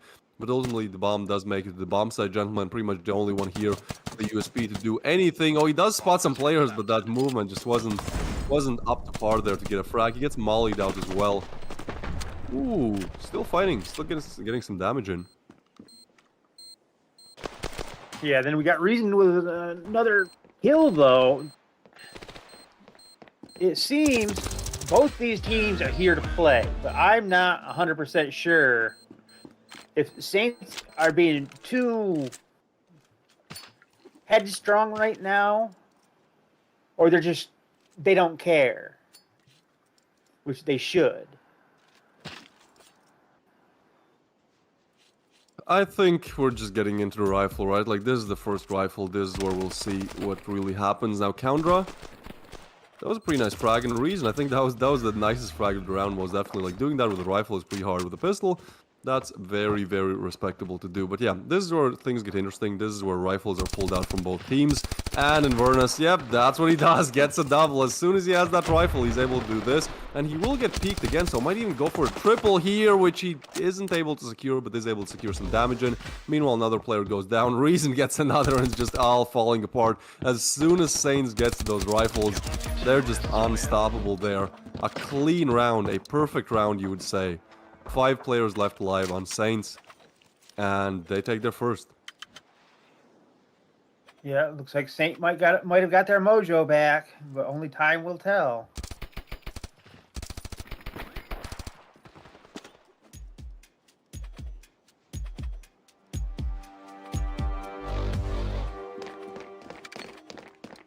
So, if you look at the cash of INCO, I mean, they have 1,000 across everyone else, right? So, they pretty much have to win this round. It's like, if they don't, it's a guaranteed eco next, right? So, this is a very important round for them. For Saints, I mean, they can go down like Star Fox does. They have some cash in the bag here. Seems like everyone from INCO is moving up towards B. Ooh, gentlemen, he does find Lacerda. That's a pretty big frag to be found. But still, only 1 player defending B. I think if INCO are quick with this, they should be able to get on site. Or not, because Reason takes down Coundra. The rotations are really not the best. And Inverness with another one. It's falling apart again. Inverness a double. And now it's only Felipe left alive. On a pistol, nevertheless. So, yeah, INCO, this is an eco next round. And not even a frag coming in from Felipe. So Saints, you know, again, as soon as they get those rifles, they're pretty much unstoppable. Because INCO, they have actually won, I think, 2 pistols from the 3 pistols so far, right? So they are good in the pistol department. The problems actually start rising when it comes to the rifles. Yeah, the moment the rifles come out, everything changes. The moment everything comes out, all the gear, all the actual gameplay changes.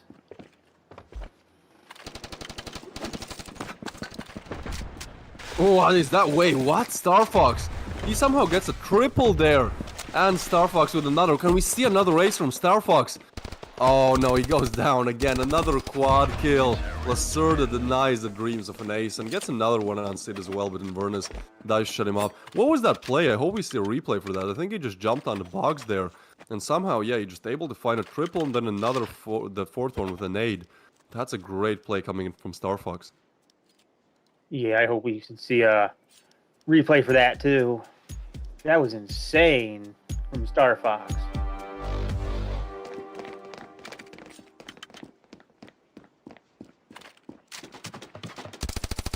He's pushing up again. He's definitely getting that confidence, you know. There's not really much to be afraid of when you've already won the first map. And you got a quad in the last round. I mean, I would be pushing up as well. My confidence would be just booming. But again, you know, as you said, overconfidence is sometimes a bad thing. And we'll see if this is really confidence or is nasty neighbor overconfidence. Now, INCO, for now, they're playing slow. And that kind of does not work out because Inverness just pushes up regardless.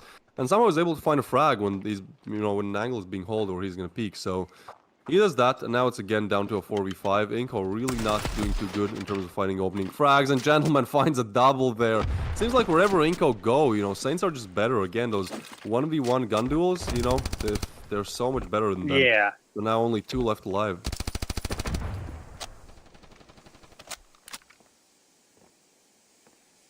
Yeah, I'm not so sure. From the level of gameplay we've seen from INCO, I'm not so sure anymore. Star Fox, he peeks and shoots a head glitch angle there. Alright, nothing to be found just yet. Now he spots him at Bad Dark. That's a good frag to be found. Still 4 more to go. But I think they're definitely able to do something from here. I mean, this spot the Gentleman is holding is going to be hard to battle. But they still have 30 seconds on the clock. Now that smoke will deny things, but Lacerda, again, when you need him, he pulls out the sniper out of all of weapons and gets a frag. Now, they are grouping up towards B. There's 2 there from CD, and 1 more is arriving. But Gentleman, what is that? They didn't even see him. I think he just kind of shot at a lucky time. Not quite sure, as we do have the X-ray on. But now it's all up to Lacerda, the captain, the man who was doing the best in the first match, but ultimately it's 6 seconds on the clock, and at this point he can just try to stay alive. Really, that's his best option. Trying to save that sniper, but he's gonna get pushed, and he gets frag. Can he stay alive? Yes. How did that happen? No. Yes. Yes. And he gets a knife kill as well. Oh, the insult. What is happening? How does Lacerda pull that one off? The movement there was just crazy. And yeah, getting that knife as his last chance. I don't think there were any bullets left in his sniper. I mean, that's definitely a stylish play. That could be the most stylish play of this best of 3 so far. But again, unfortunately, that one player who's playing great doesn't really matter when the rest of the team is not showing up. Now, Bad Dark did show up with a nice shot there. But again, like, just things like Gentleman does, it's just hard to counter. And that knife, yeah, I think one of the first knife kills of the tourney so far. I actually think it was the first. I don't remember any of the other days there being a knife kill in the kill feed at all.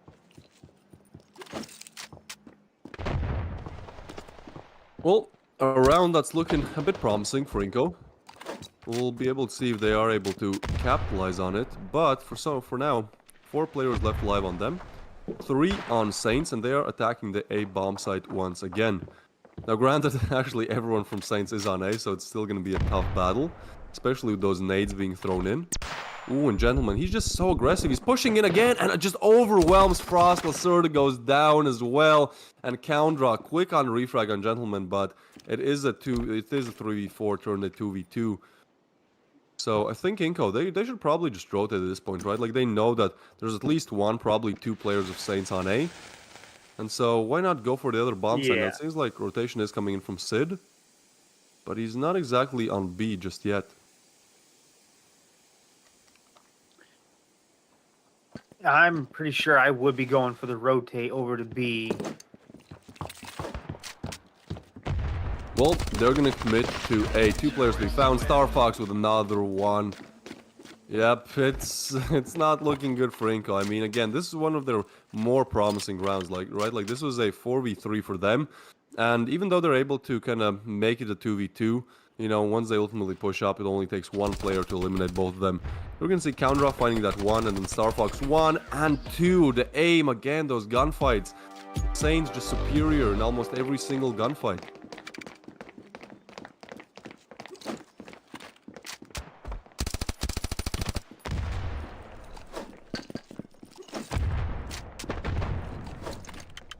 We haven't really seen any of the actual one-on-ones yet, though.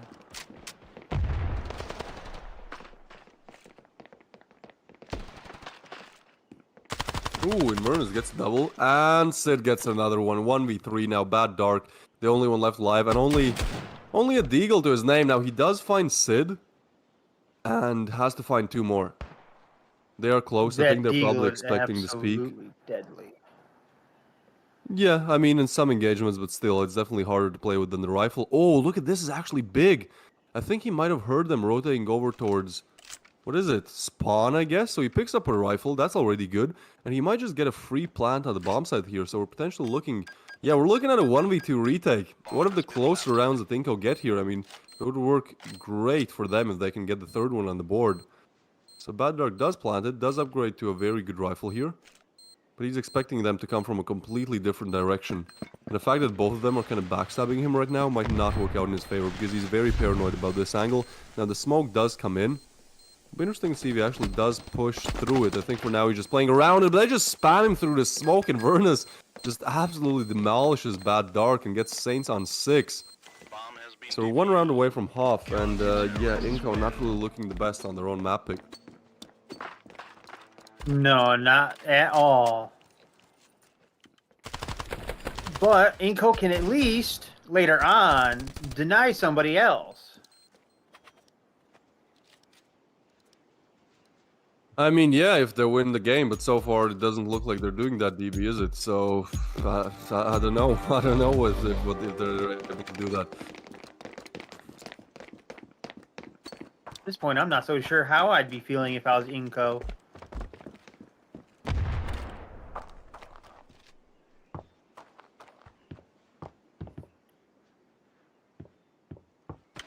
They are... INCO is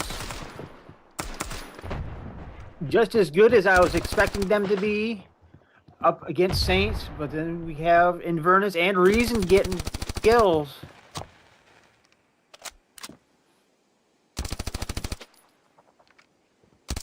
And Inverness still trying to find some kind of opener here.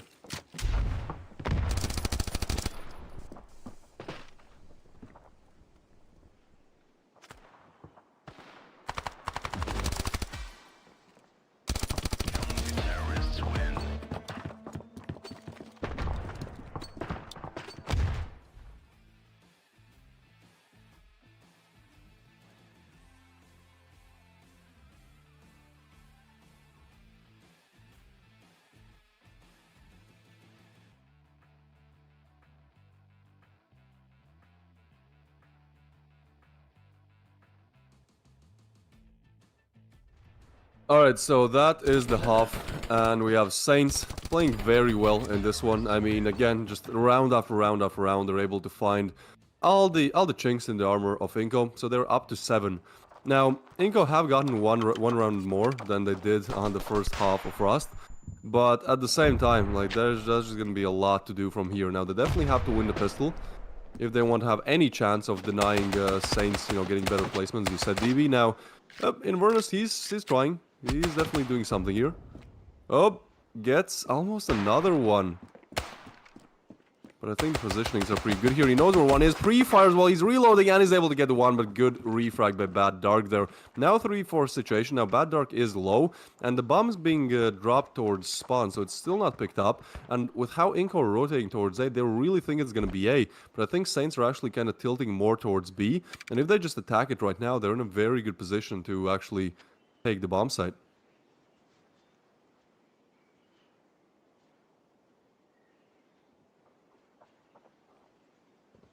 Felipe, he's holding this angle towards the window. Trying to see what he can do with those dualies. Yep, that's Reason going down, and Star Fox gets another one. So only Gentleman now left alive.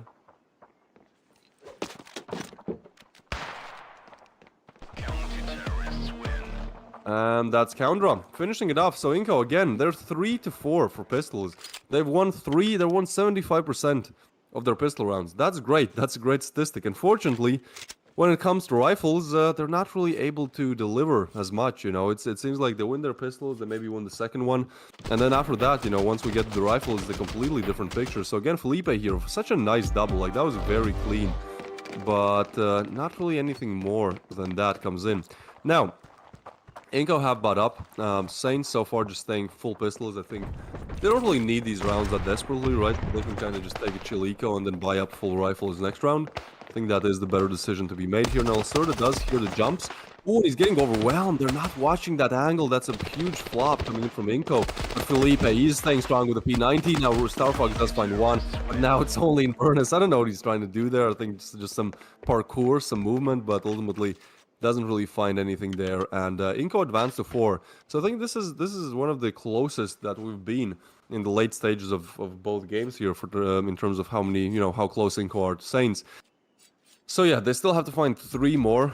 Again, Saints are now buying those rifles, and again, we kind of know how it goes when Saints get those rifles against INCO. But nevertheless, at least the start is looking promising.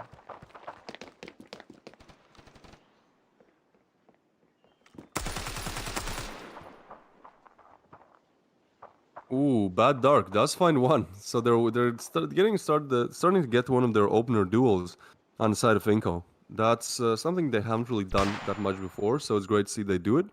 And we see Starfox pretty aggressive here. He's getting naded as well, but I don't think he took any damage from that. Now he is smoked off, so I think his position is kind of known. But bomb is still dropped towards spawn. It's actually Saints grouping up towards A, where there's 3 defenders there. Would be great if they're able to, you know, draw some rotations over towards B. But because... Actually, okay, now Sid is making his way towards it, so he might just throw some flashes. But Felipe takes an aggressive peek, takes down Starfox. So now a 3v5 situation. And Reason, he tries to push up here. Ooh, what a pre-fire there by Reason. Koundra, just absolutely nothing he can do in that position. Now that nade is kind of, that bounce is definitely not what they expected. I think they even took some... team damage perhaps, but still 2.5, almost 3 defenders towards the side of A. But Reason, he doesn't care, he takes down Lacerda. So now it's a 3v3, and actually now it's looking better for Saints if they push A. 3v2 on that bomb side, getting some util thrown in. Reason jumps down, but Felipe, very good positioning, takes him down, and Frost with another one. So now it's all left up to Gentleman. 6 kills in the game, makes it 7. 2 more to be found, but I think, yeah, the crossfire is going to be very good here. Ooh, now he actually knows position of both. Because of that nade, they expose the position, so that's some good info, but still, Felipe, very good plays in this round. Gets another one. Felipe is actually on 12, so he's really showing up big time. Now, on the other side of things, Sid, the man who got like 20 bomb in the first game, now has only 1 frag. So that's definitely something that INCO can exploit right now. And yeah, Gentleman getting a nice double there. I mean, it's getting closer. It's definitely getting closer. I don't think there's any need for Saints to worry just yet. But at the same time, especially with Sid not really showing up, I mean, it's possible. It's definitely possible for INCO to at least equalize the scoreboard. Especially with Saints only being on pistols and Frost getting that early opener frag. I mean, it's looking solid.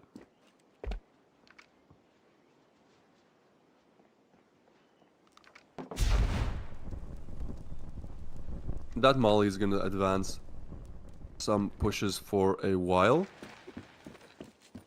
Now, ooh, that nade might actually be big, especially when you have those pistols. Like, every single nade matters. Now, Frost is brought down a little bit low. Ooh, they see his gun barrel. They know where he is. I don't think that you can actually wallbang that well, but Starfox, he does get Frost. That's a big frag to be found. Now, Koundra, he's been playing pretty well in this game as well, getting those impact frags, but Starfox upgrades to a rifle and gets another one. He has single-handedly cleared a site. Now, Lacerda does deny any advancements towards, coming in from Inverness as well. So now Sid left in a 1v3. 1 kill, 1 frag, only 1 to Sid's name. Especially with how he always playing in game 1. This is like unprecedented, but I mean, this is really the time for him to redeem himself, right? Like, this is the time for him to shine, to show that, yes, he's still the same Sid that got an absolutely insane performance on Rust. Now, he's slowly making his way towards here, and I think he might be able to get some kind of a backstab here. They're just not expecting him to be here. Oh, but he turns away at the worst possible time, and now they're checking him. Yeah, that timing just could not have worked out worse for Sid. Counter takes him down.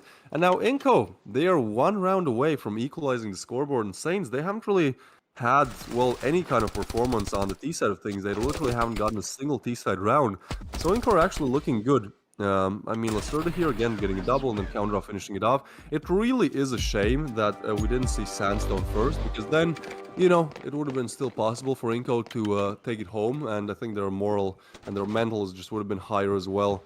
If you know, they won the first game on Sandstone, then we got Rust, but I mean, you can theorize all day long, that's not what happened. They lost on Rust, and with that, they lost their chances to advance to the playoffs. So I have to give huge props to INCO for playing how well they're playing. Like, when you know that there's literally no chance for you to make it to the playoffs anymore, you still have that sportsmanship to show up and not just like kind of lay back in your couch and, you know, get 2 frags. So yeah, it's great to see coming in from INCO. Now again, they have to get 4 more rounds, but yeah, Saints, they haven't gotten a single T-side round so far, so they should be actually an easier game for INCO from now on.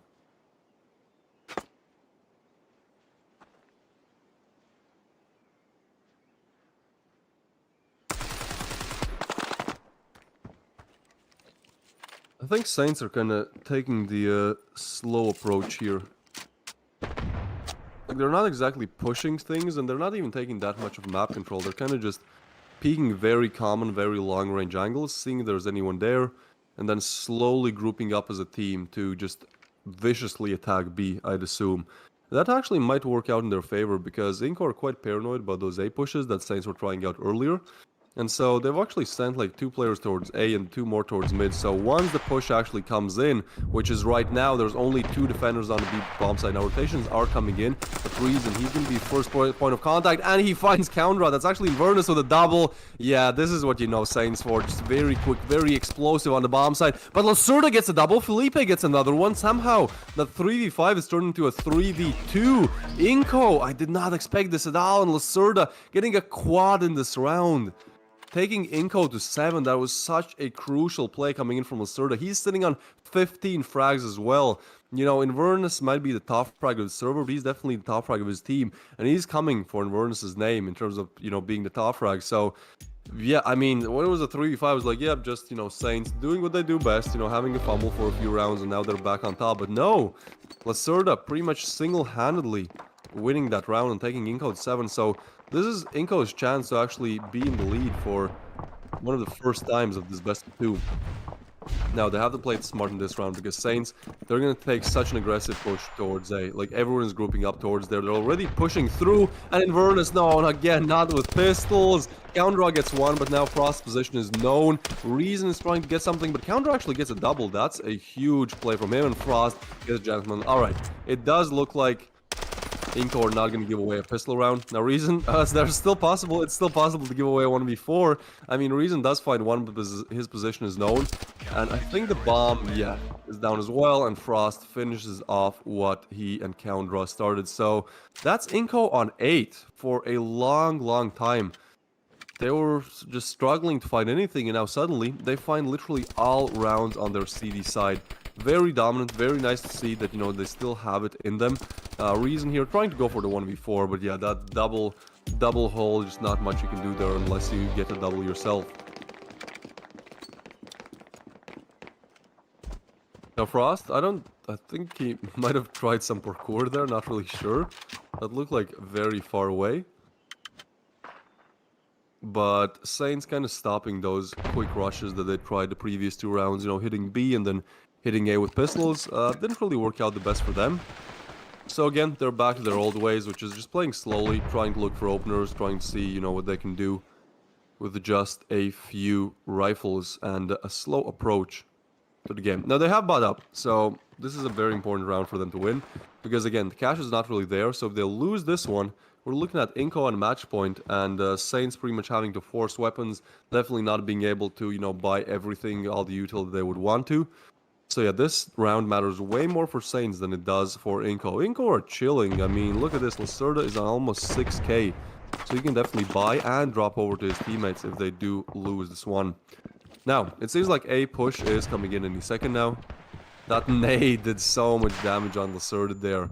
And INCO have a pretty good setup, but yeah, Lacerda is low. Now Inverness is pushing in. Sid does get one frag, and Reason with another. This looks like Saints around any day of the week. Look how low Lacerda is, but actually, that Molly for Molly. What is this? That's a Molly refrag, guys. Don't really see those many times. 2v3 now, and Reason is close. He does just shoot through the smoke, but he actually doesn't know where the second player is. Counter, he might do something, but he only has a sniper, and having a sniper in the clutch is probably the worst weapon you can have, right? Because in a clutch, you can't really isolate those gun duels as much, and so you get sandwiched, you get overwhelmed, you know, even if you kill one, you can't really reload your sniper quick enough to get another one, but no frags to be found with a sniper there, so yes, Saints do get it to the 8th round of play here. All equal, both teams 2 away. Now, obviously, this game matters so much more for Saints than it does for INCO. For INCO, it's more just about honor and respect, right? Like, if they win it, at least they didn't lose all of their games in the group stage, you know, even though they didn't qualify for the playoffs, you know, at least they can say they won one game, you know, they tried their best. But I think Saints, for Saints, this matters way more, as, you know, every single point matters a lot in that group stage. It matters how your placement comes ultimately when it comes to playoffs, and you know, if you get a better placement, you'll probably start off against weaker teams, or at least teams that are lower in their standings in the opposite group. So yeah, Saints still looking strong, you know, still showing us that they do want to get this game. Now Star Fox is trying to bait out some shots there, but Felipe's position is pretty good. We'll see if they actually jiggle it. Like, it's a hard angle to check, because as soon as you peek that, you can expose yourself to 4 different ones. So I think this one often goes overlooked. But seems like this time it won't even be looked at all, because Saints are making their rotation towards B. And that's actually a very good call, I think, from the in-game leader, because there's 3 towards A. Like, INCO are really paranoid about those A side pushes that Saints have been doing, so they pretty much only send 1 towards B and then 1 kind of playing towards B/mid. But now the rotations are actually coming in. This is the perfect time to call rotation. This is just going to be absolute chaos unfolding. All players pushing in from the side of Saints. And again, that Molly does so much damage on Bad Dark. He burns to his death, and Vernus gets another one. Counter with a quick refrag. 3v4, but INCO still have to make it to the bomb side, and Reese, and he finds one through the smoke and goes down to Frost. Star Fox, though, quick on refrag, so Frost, the only one left alive, has to do so much. I think his position is known as well, as now it is 100%. Oh, and the timing there just could not have been worse for Frost. This is falling apart from him. Might get backstab any second, but actually Saints playing it slow, not going for the backstab. He switches out for the rifle, but he's 16 HP, so he's just gonna save. That's a very painful decision to make, but he has to make it because only $700 to his name. So he's gonna run away and get to the A bomb side of things. Saints one away from eliminating any chance that that INCO had in at least winning one game. Yeah, this ain't looking so good for INCO right now. Especially with their economy, they might just have to go for a forced buy.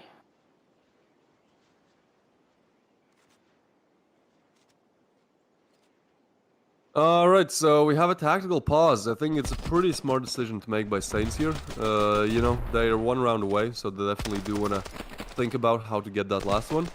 Here we'll see a quick reel of the best kills, and thankfully this time, you know, there's kills from both teams, and Vernus started showing up with a very good double rifle kill there. And for a while, it looked like this is just going to be another steamroll coming in from Saints, you know, in the early stages of the game, in the mid stages of the game. They were able to just find round after round after round. You know, especially with Inverness on that sniper kill, it was like, well, yeah, there's not really much we can do. And this one, I think, just put some extra salt in the wounds of INCO. But then, once we actually got to the CD side of things for INCO, they were really good. Like, sure, they've lost some of their CD side rounds now, but I think they got 5 or even 6 rounds in a row on their CD side, so it's definitely very commendable. Now, Counter, he has a P90, and Sid will take him down. Frost gets a refrag, though, so now 4v4. INCO, they need this round so desperately. Reason, he's still waiting for the push, but he has to be careful from many different angles. Felipe is able to refrag Frost, and Lacerda, that's a huge frag to be found. This might just change everything. That jump shot, yes, Bad Dark finds another, and now it's Sid in a 1v3. And again, Sid only on 4 frags. He was definitely the MVP of the first match. This time he's struggling, but he's able to find one. Oh, this would be such a way to redeem yourself. He finds another, but that's great refrags coming in from INCO. So Felipe finds Sid, and now it's all up to a 9-9. Are INCO able to find their first win in this group This is stage, that being their insane. last map. Yeah. Or are Saints gonna go all the way? I'm rooting for INCO, but then again, you never know in this game. In these tournaments, it could go either way right this moment. Yeah, most definitely. I think both teams will probably play this quite slow. Like they know one mistake and it could cost your whole team the round. So no standard Saints rushes coming in just yet. You know, they are playing quite aggressive. I mean, Inverness here, he's already checking what's happening on the B bomb side. But what's happening there are 3 players holding it, so ultimately it would be a better decision to go A. Now that nade does eat away some HP from Inverness, actually quite a lot of HP, so that's definitely a great way to start for INCO. Still, the bomb is kind of left towards spawn. I think Saints are just kind of scouting out, trying to understand where exactly these players are located, as INCO are really Yeah. changing their CD side setups here. And Star Fox, we'll see if he checks this angle. This time he does not. Felipe does make that angle work. And with Inverness being low as well, this starts to look like INCO could potentially win their first game. Now, they still have a lot to do. There's only 2 players on A, and Saints are grouping up towards A, so they definitely have a chance to get on the bomb site, overwhelm those 2 players, and plant the bomb. INCO are so sure it's going to be B. Like, the thing is, they're not even aggressing towards any angles there to make sure that, you know, there's nobody long range. So, Saints, they are going to execute the A bomb site any second. Now, pushing in, they do not find one. Felipe finds it. Sid takes down Felipe and Frost. So now 3v3, all equal once again, but the bomb is going to go down, and INCO, they still haven't made it to the bomb site. I think they're going to get smoked off, flashed off, mollied off any second now as well. So this is just not looking too good for INCO. And Sid doesn't get the kill. Bad Dark takes him down. Reason quick on refrag. 2v2 now. Lacerda gets one and counter another one. They are able to win out Saints. The Fuse coming in. And they get their first win in their last game of this group stage on their map pick being Sandstone as well. Saints do not get the 2 points that they really wanted from this best of 2. INCO show us that perhaps, you know, it's not going to happen this major, but they definitely have the fighting spirit to make it happen the next one. Yeah, that was absolutely insane, that comeback. I was having technical difficulties, so I'm going to have you explain it. Well, the gist of it was that INCO were just getting round after round. You know, they finally did things that worked. They were finally winning their gun duels. They had pretty good CD side setups that, you know, actually granted them kills and furthermore rounds. So yeah, I said INCO just showed up big time for a few rounds and ultimately were able to close it out. So yeah, props to INCO. Again, it's kind of sad that we didn't see Sandstone as the first map, because if they were able to play like this and, you know, win it on Sandstone, then they probably would have had a better just mental state going into the second game on Rust, and then perhaps, you know, they could have been able to actually win Rust as well, get those 2 points, and in fact, you know, maybe have a chance to advance to the playoffs. But for now, unfortunately, we have to say goodbye to INCO, because they are not going to make it to the playoffs. This was their last game of the group stage, and they only got 1 point out of 6 games, which means all the other teams have at least 2 points, which means, you know, there's not really any way how they can make it to the playoffs anymore. Now, again, I want to say that everyone on the side of INCO played well. Like, definitely they have some things to work on, but again, they're a Brazilian team, so it's like the ping definitely, you know, comes into play as a disadvantage. And Lacerda was playing really, really good throughout this whole tournament. So I think if the rest of the team can really show up the way Lacerda is, and, you know, they work a bit on their individual skill and their individual, you know, winning gunfights, I think they have a pretty good chance to actually, you know, make it further into the minor or the next major that happens. But for now, take a look at the highlights. So DB, as you were having technical issues, you can catch up. You can catch up, but definitely on what happened as well. Yeah, these early kills here were absolutely insane. And those pistol rounds are absolutely vital to setting up a decent economy. That might have been why INCO was able to at least stage the comeback. But then again, we've also seen teams go just like INCO on this. That deficit means nothing at the moment you find your stride. Yeah, I mean, they definitely found their stride on the CD side of things, right? Like, it was I think 2 to 7 on side switch, and then they get a pistol, get the next, get another rifle. Like, Overall, just very solid, very clean plays. And Lacerda, yeah, definitely someone who I think won at least 2 of those rounds, you know, off his late round double. It was pretty much over, so yeah, he was playing very well. Again, Saints were kind of able to at least make us worry for, you know, INCO winning this one, as they found 2 rounds in a row very late of this game. But I think that Felipe's positioning ultimately started to win INCO round. Now, it was a 3v3. And it's interesting to see that the last kill was a shoddy kill. But yeah, they still do it. I mean, Lacerda, look at this. For the first time, I think, INCO's player had a better overall rating than the opposite team's player at the end of the game. So Inverness, he's on 1.32 and Lacerda was on 1.36. Now, both just absolutely insane frags. 19 for Lacerda and 20 for Inverness. Like, 15 frags, you know, is something you don't really expect. You don't really see a lot of the time, but 20... That really shows, you know, how good they played. Yeah. The level of skill from Inverness today was just outrageous. Of course, I can say the same thing about Lacerda, though. Those sniper kills that we've seen were insane again. I know I use that word a lot, but it's just that good of a word. Yeah, so if we take a look at the rounds, I mean, both teams kind of won their rounds very dominantly, right? Like, there weren't many 1v1s, perhaps round number 6 was, and, you know, round number 18 perhaps, but at the same time, it was like when a team started off good, they could really finish out the round with like 2 or 3 or even 4 players left alive on their side. And look at that dominant run. Yeah, INCO got 6 rounds in a row on the CD side and was so dominant as well, right? Like, they literally won 7 rounds on the CD side. Like, that is hard to do, especially against a team like Saints, where we saw Saints' recent map stats, right? Like, we saw how they played against other top teams. They beat out Revile, they beat out Winstrike, they beat out like other I think it was Elevate, they beat out other very, very known teams. So the fact that, you know, INCO are able to get at least one game off of a team like Saints, which might as well be, you know, favorites for this whole major, that's very commendable. Now, if we look at the kills again, yeah, I think players on both sides really showed a big. Most notably, Inverness and Reason for the side of Saints, and then Lacerda and Felipe was definitely someone that didn't really perform in game number 1, but in game number 2, he showed a big time. Now, one player I kind of have to highlight, but not in the best of ways, is Sid. Now, I think he had an absolutely amazing game on Rust. Like, he was definitely getting triples. Like, he was just, you know, the guy on Rust. But once he actually got to Sandstone again, you know, some of these players have preferred maps and they just perform bad on others. But I think if Sid was able to get like even 10 kills in this game, probably Saints would have won it out. You know, those 3 kills really go the distance when it comes to how outcomes come, how outcomes go, you know, when it's 9-9. So yeah, I mean, it is what it is. I'm sure that he'll be able to perform better in the upcoming games. But, you know, kind of performance for this best of 2. Yeah. The Saints here had a chance. I don't know if I'd say they blew it or not, but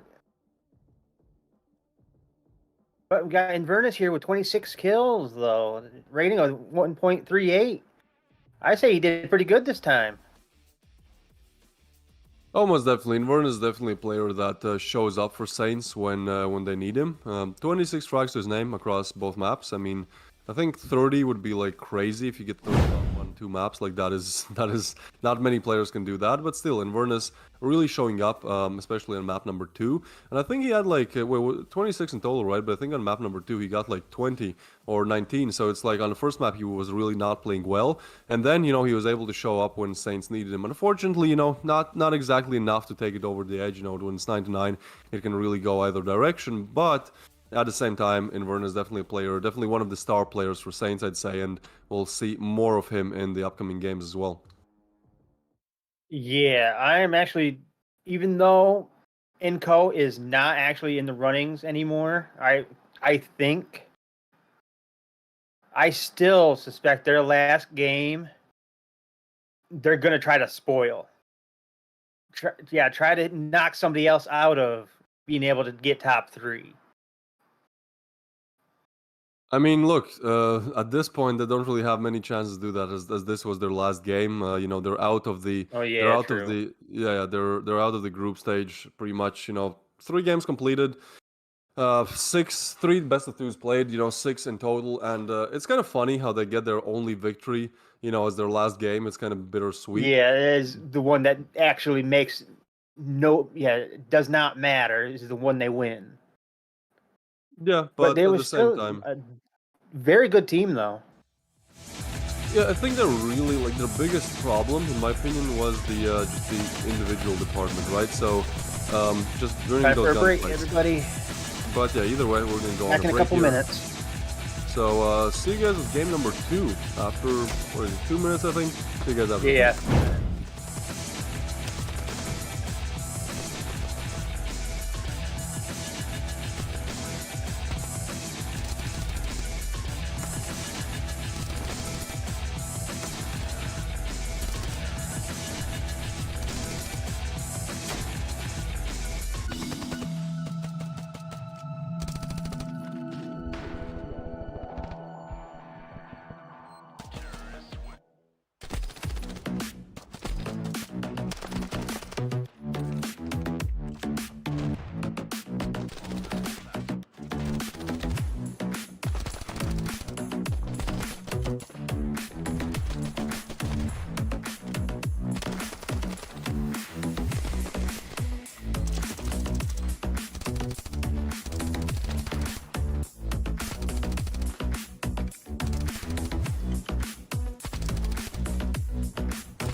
All right, we are back. We're back for game number 2 of today. Again, it's going to be another best of 2 of the group stage of day number 4 out of the 6 days of the group stage. And this one is going to be very competitive because in this case, like, both teams still have a huge chance to make it to the playoffs. Again, this is the group that is the most competitive. We're going to have Winstrike versus Team Elevate. I think they're on quite similar points. We'll take a look at the groups pretty soon. But either way, Winstrike and Team Elevate are both, very known teams in the Standoff 2 competitive scene. Both teams not to be messed with at all. And if we take a look at the groups, they are kind of close, right? Like, Winstrike have only played 1 best of 2, and they won half the games there. They won 1 game. And then Elevate, I mean, they've drew 2 of the best of 2s as well. So far, Team Elevate are 2 wins, 2 losses in this tourney, and Winstrike is 1 loss, 1 win. So, I mean, Winstrike kind of need this a little bit more than Team Elevate, right? Yeah, But this, yeah, it go ahead. It does seem like whoever actually gets, if they can, 2 wins, has a very good chance of at least getting top 6 and getting some of that prize. Yeah, I think so as well. I think in general, if you can get 3 points, you're pretty much guaranteed that you're gonna, make it to the playoffs, because I don't think it's possible to finish 4th with 3 points to your name. So, yeah, if Winstrike are able to win both, I mean, they would have a very early qualification for the playoffs, as they have only played 1 game so far. Meanwhile, they definitely need to win 1 round here, 1 game, right? One of the best of 2 games, because otherwise, it's not looking too good. So it's going to be a very competitive game, and we'll see how it really unfolds. Yeah, I'm really hoping for a lot of double, triple kills, backstabs, just about everything else. Yep, if we take a look at roster for Team Elevate, I mean, again, it's just stacked with known names. We have Detriment, Deserve, who is currently the top fragger of the whole tournament. We have Kuba, we have Not Broken, who is a recent pickup, but we saw him do very good in the minor. And we also have London, who played very well. Now, Team Elevate, it is a relatively old team. I mean, formed in 2017. But um, it was a Critical Ops team, you know, a pretty similar mobile game, but then they turned to Standoff 2. And I mean, this just shows that, you know, since 2019, they've been in the top 5.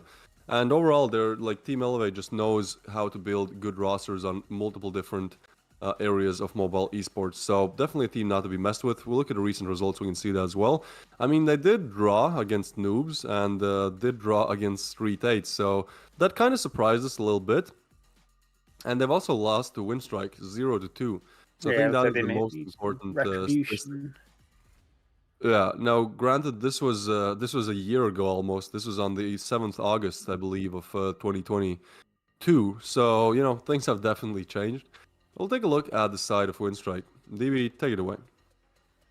Yeah, it looks like we got Necro, Zeiss, Envy, Pronic, and Lighting. I don't think I've actually seen Lighting actually play in this tournament so far. Of course, then again, I haven't really been paying much attention to the actual rosters. I don't remember actually seeing him play yet. Do you? Yeah, he was playing earlier. He didn't really have like just star-like performance, but he was pretty good on getting refrags, you know, and making sure that you know, his team gets those needed rounds. Now, Winstrike, they've been founded in 2023, but the thing is, I believe before they played with a bit different name. So, you know, they've definitely been there for a long time.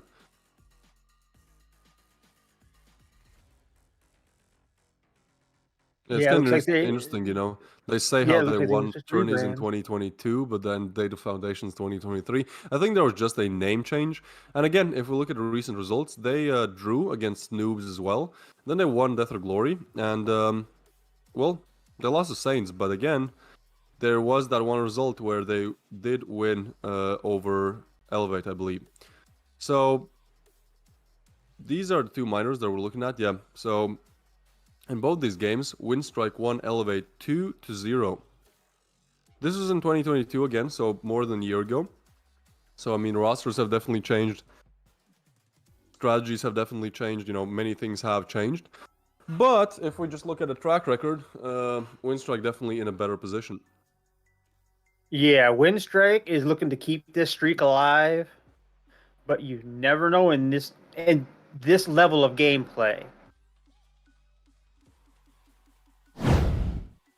Yeah, again, I think it's going to be a very close game. Both these teams really need it. I would say that Elevate need to win it a little bit more than Winstrike does, just because this is Elevate's last game. So obviously they would want to put themselves in a position where they don't have to worry, oh, you know, can this team win this team? Because then we make it. If they lose, then, you know, we don't. They don't want to be in a situation where their placement and their chance to make it to the playoffs is affected by how other teams play. So I would expect Elevate to play very well. Again, it'll be very interesting to see what happens when we actually get to the map picks, because I think Elevate are really a team where they're really good on some maps, and then there's some other maps, you know, Noobs win them out, Death or Glory win them out, which are not bad teams by any means, but again, you know, if Elevate want to position themselves as kind of that top 3, maybe even top 2 or top 1 team, well, they really should be having issues on, you know, some of these maps that they are having issues on. But that's why I think the map pool is going to be very important for this game.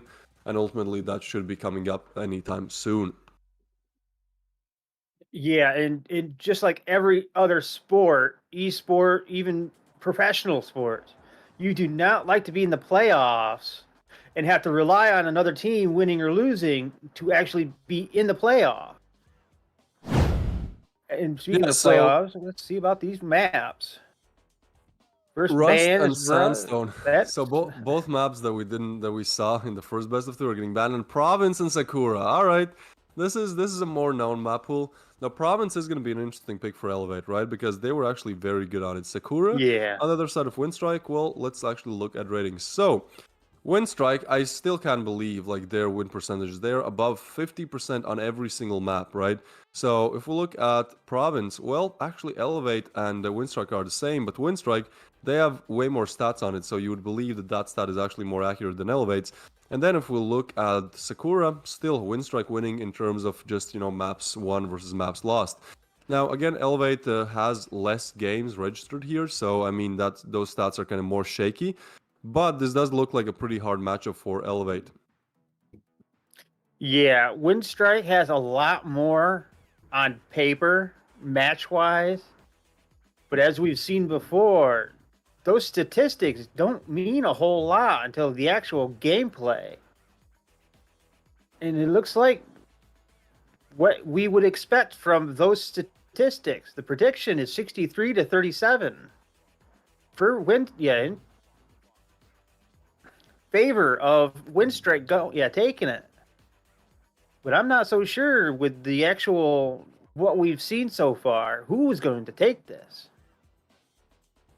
I think honestly Elevate have to fight for getting one map because just on paper Winstrike definitely look better. And again, they've only played one game, one best of two in this tourney, so we don't really know what to expect from them. Now, granted, they did draw that game, so it's not like they just absolutely demolished their first opponent, but the stats look in their favor, most definitely, and the stats are more believable. Not only they look good, but also there's many games that they've played, so those stats are, more accurate, a more accurate representation of reality. And at the same time, they know how much this match means for Elevate.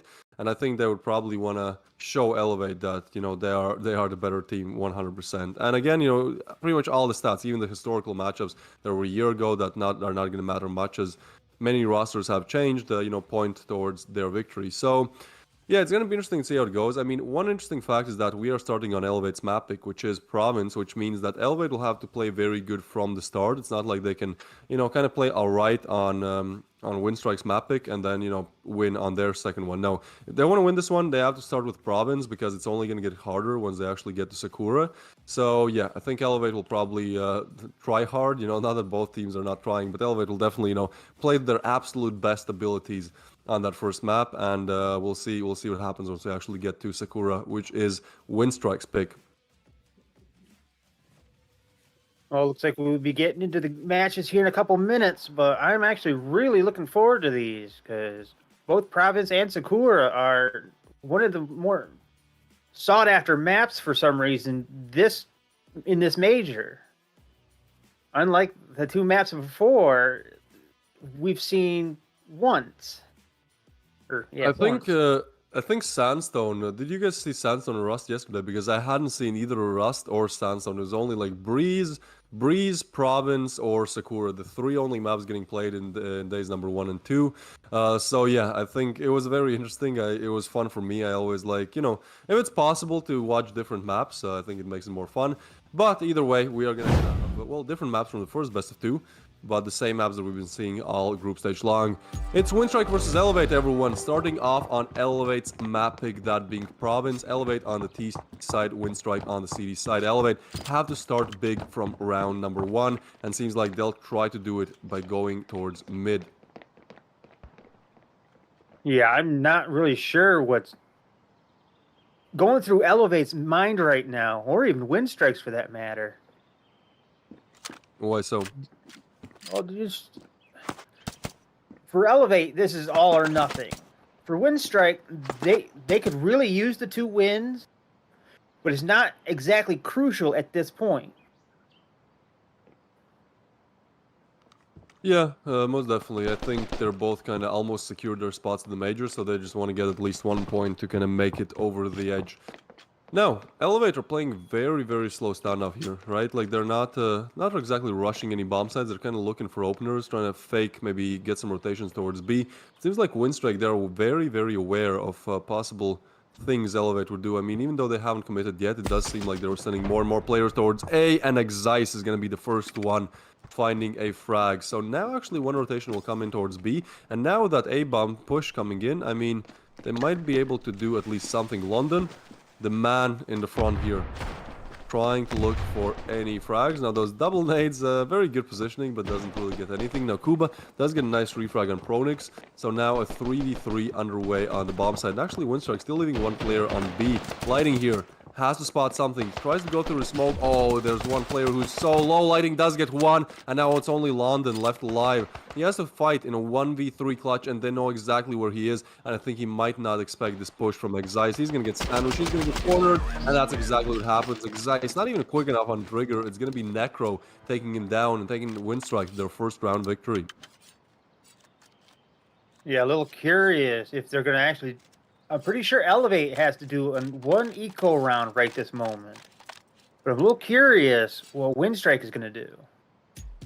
I see 2 rifles at least.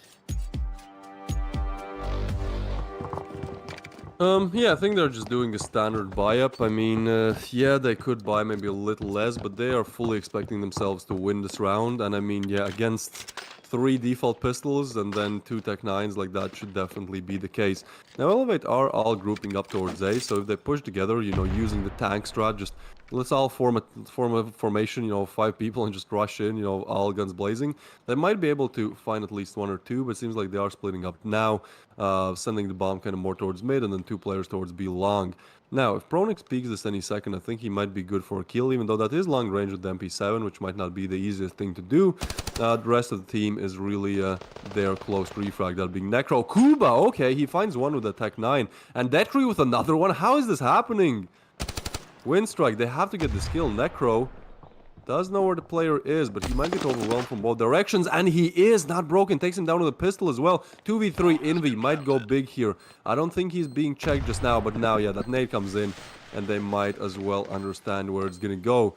So, Envy does spot one, but at this point, Elevate just have to play on time, which they can't really do to perfection. Lighting and Envy take down all, and that's going to be a nade to finish off Not Broken. This started off so well, a 3v2 situation with the bomb being planted, with Elevate having retrieved some guns, but ultimately it all falls apart at the scenes.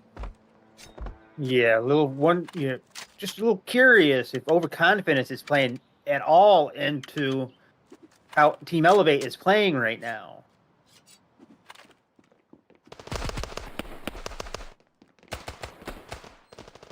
We've seen the mentality of we're the better team, therefore we're going to win, or we're the worst team, so we're going to show up this better team. And that overconfidence will essentially lose you the match. Yeah, perhaps. I mean, Lighting, in the first rifle round, he is able to find the first frag. Some players, for example, Necro, he's still sticking with MP7. I think, you know, probably Envy could have dropped him something better, but it is what it is. Oh, this is such a perfect pop flash. Envy gets one and a double. Probably not. There's no way he gets a triple. Yeah, Not Broken does take him down. So now it's London and Not Broken, the only 2 left alive. Now, Lighting is low, but the bomb is still dropped, and it seems like Elevate are very indecisive in this game. Like, in the 3 rounds I've played so far, they don't really commit exactly to either bomb site. They just kind of go mid and then try to find some openers from there, which, I mean, is a valid game strategy. Just so far, it hasn't really been working out in their favor, especially with Not Broken going down. It's only going to be London here, and he might just get pushed. I mean, his position is 100% known, so he's going to try to retrieve the bomb most likely, but there's actually a player quite close to him coming with the backstab. Yeah, I'm a little curious because I'm thinking London wants to try to do a save, but with a minute left, I'm not so sure it might even be possible unless Winstrike just turtles up. Yeah, probably gonna turtle up for now, and then perhaps push in the last seconds so they can, you know, deny any extra cash you would get, you know. Deny him from saving, or they're just gonna push up now. Somehow he's still alive, does find one. Alright, now his position is known.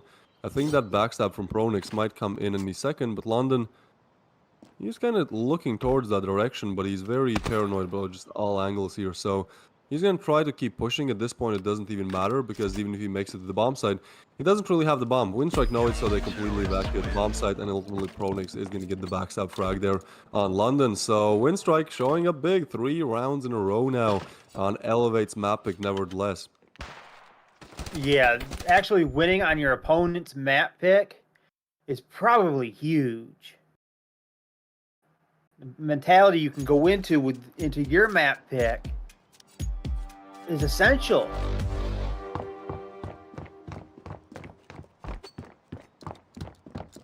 Look at that buy man on Elevate, like they're not really doing the best, right? Like they could have forced there, but they're like, nah, we want to have the extra cash. But now that only leaves them on pistols, and I mean, pretty good util actually. But Envy doesn't care, pushes up, gets one, looking for even more to be found here. I think he probably could have heard another one, but it's gonna be lighting, taking down London. So yeah, as soon as the game starts, as soon as the round starts, is almost ended. 3v5, and the 3 players alive on Elevate only have pistols. Now it's only 2. Exise finds one, and I think he's aware there might be one more.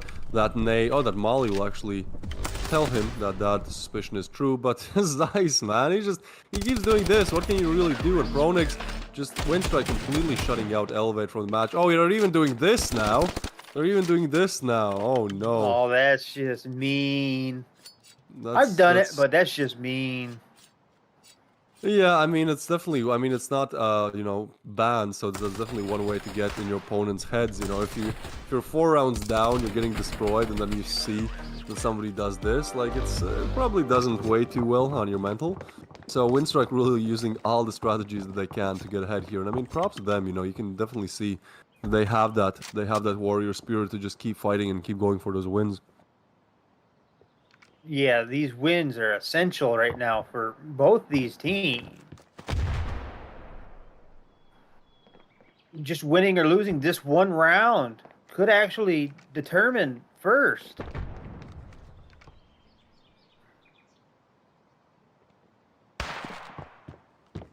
Elevate still not really committing to anything, and that might be their downfall. Zeiss finds not broken. Look at this, like Elevate, they don't really refrag. Like a lot of these places where they go down, it's like, sure, like Winstrike player out aims, you know, Elevate player, he's just better in that gunfight, but there's nobody on the side of Elevate to go like, okay, I'm just gonna refrag for you. It seems like Elevate really, they almost play the T side like you would play the CD side, right? Like they send one player towards all directions and then try to do something. And again, it's like London pushes in, he goes down, and there's just nobody to refrag. So Elevate kind of just die one by one. Yeah, I'm not quite sure about this. I think, again, at this point, like, if 5 rounds in a row, what you're doing is not exactly working, why not try something else? Why not go for some crazy strats? Now, that being said, Elevate have opened up the B bomb side, but the bomb is still very far away, so Winstrike have every opportunity to make it work there. And how does Necro catch that? I don't get it. Against the Zerv as well. The Zerv is currently 72 frags in the tournament. Twice the amount of frags is pretty much the next player, so the fact that, you know, the Zerv goes down like this, definitely not the best situation. No, but apparently Kuba really does want at least 1 kill, though, out of this round right now. A little curious, because I don't think anybody really has a good line of sight on that bomb. Looks like lighting may try for the defuse, though. I don't think he has enough time. Especially if Kuba just decides to deny it. Oh, that was such a close play there, but Pronix wins out, but I don't think he has time. It's so close. Oh, no. I was not expecting that. I was expecting it to get down to 1, or even just before the 0 pops up and then explode. Yeah, but the sound of it was definitely like 0.01 seconds left, you know, for the bomb to explode. But, well, either way, Winstrike are able to find another. That's 5 on the board. Now, this last round was really unlucky in terms of just, you know, Elevate literally needing half a second, you know, quarter of a second more to actually win it out. But, I mean, it's all fair. It's all fair, and Winstrike are up to 5. Elevate still not finding any advancements towards this game. And look how aggressive Winstrike are playing now. They just don't care at this moment. They're pushing nades. They're throwing nades. They're pushing up mid. That's crazy. Winstrike is almost switched. Like, Elevate play the T side as if it's the CT. And the same can be said for Winstrike in this round. They just push up like their Ts, take mid control. And at this point, it's going to be so hard for Elevate to really have any advancements back here. I think Winstrike might have known that Elevate have to go eco here. So they were just like, you know what, we're just going to push up to kind of show extra dominance. But either way, Lighting finds a double there. Ah, this is just horrible. Just falling apart for Elevate. And this is their map pick as well. So only 2 players left alive for them, that being Not Broken in London, and not for long, as London is found and Not Broken is very close to being figured out as well. Yeah, this is not looking good for Not Broken. He might be broken here in just a second. Never mind. He wasn't broken. He was burned by Pronix. We've seen those Molotovs absolutely rip through people the last 2 days. You don't really see that in these major tournaments. Yeah, I think the mollies are definitely one of the meta utilities you can use right now. Like, you can utilize them in so many different ways. You're going to see lighting. I saw some people in the chat saying it's not Winstrike, it's Lighting Strike, right? Because Lighting is playing so good right now, and I kind of have to agree. Like, he's definitely showing up big time in this game. But it's like, at this point, Winstrike are winning 6-0. Like, everyone is showing up, you know? He might have a few more kills, but at the same time, it's like, Winstrike are just playing this to perfection. Like, almost all gun duels, they just win, like, what is this from Lighting, right? Like, he just flicks on the head immediately. In that gun duel, it should have been the opponent's kill, you know, 9 times out of 10. So, yeah, also this crazy defuse that we had, like 0.01 seconds remaining, that definitely doesn't help Elevate's mental state there. But either way, tactical pause has ended, coming in from Winstrike nevertheless. Elevate are not the ones taking in tactical pause. Winstrike are like, okay, we're winning very badly. How can we make this even worse for them, right? So they are currently up on 6, and well, 4 more to be found if they want to close out this first game in an incredible manner. And he does that. Necro with a double. Necro, I think that nade helped him a little bit coming in from Envy, but again, Winstrike just denying all advancements that Elevate are making. They don't even get to the bomb sites, right? Like, they get peeked and eliminated before they even try to attack a bomb site. So, yeah, Winstrike, this is an absolutely star-like performance today. Okay, that's one. But Exise, again with a double. It's crazy. Like, even when Elevate tried to refrag, they still get shut down with doubles and triples here. So now, again, Not Broken, the only one left alive. We'll see for how long he's not broken, because the bomb is down. He kind of has to go for it. Like, there's no point of, like, saving, right? Like, it's just, we need this one round, guys. It's an all or nothing moment for Elevate. Do you want... Yeah, you still have a minute to go. Do you... Yeah, just sit back? Or do you go?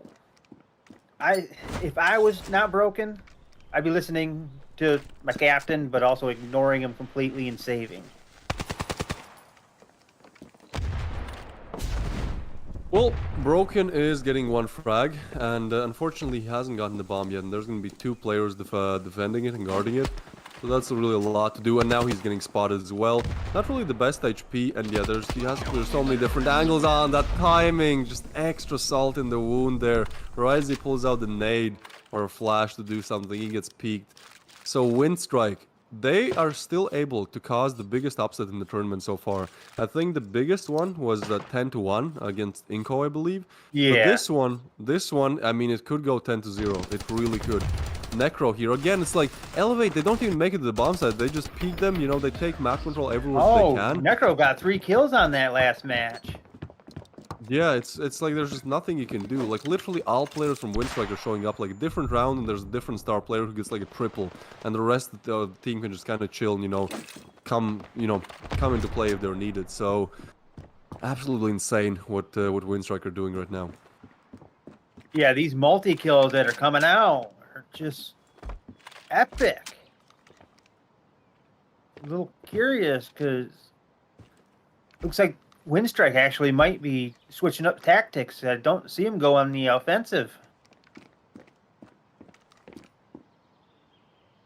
I mean, I don't get what Elevate are doing. Like honestly, like I'm sure it kind of makes sense in their heads, but I would like to take a look in their heads, right? Because it's like they're always sending 5 players towards mid, and they're not exactly aggressing. Now they are. Okay, that's something. Detri now gets another one. This is one of the better chances that Elevate have had all game long. A 3v4 situation. Now Detri is very low, but they are making their way towards that B bomb side thing. Necro is pretty much the only player left there to be eliminated, and he does find one. And now Detri is low as well. It's all shifting in favor of Winstrike once again. He's gonna peek and find another. See, this is what I'm saying. Every single round, a different player shows how he gets a third one with a nade. What is happening in Envy to finish it off? Lord. every single round, one of these players just goes nuclear, you know, gets a triple. It's not those rounds where it's a team ace and everyone gets one frag. No, it's like one of these players, he gets pushed and he just takes down everyone. So this is crazy. Winstrike are 2 away from absolutely demolishing Team Elevate on their map pick.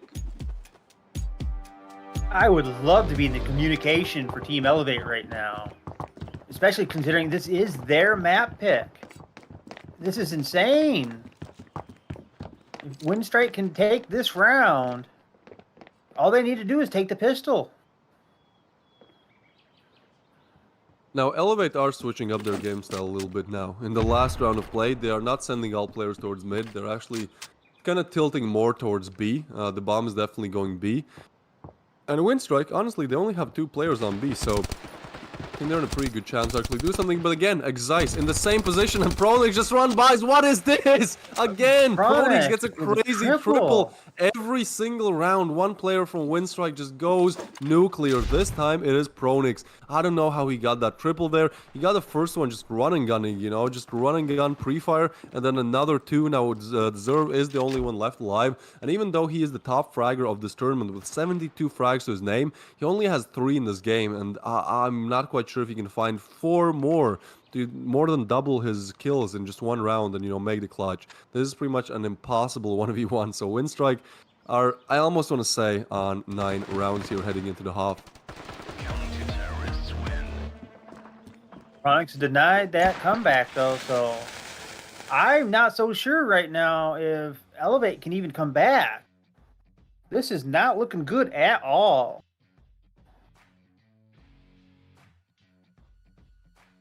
Going to the switch here.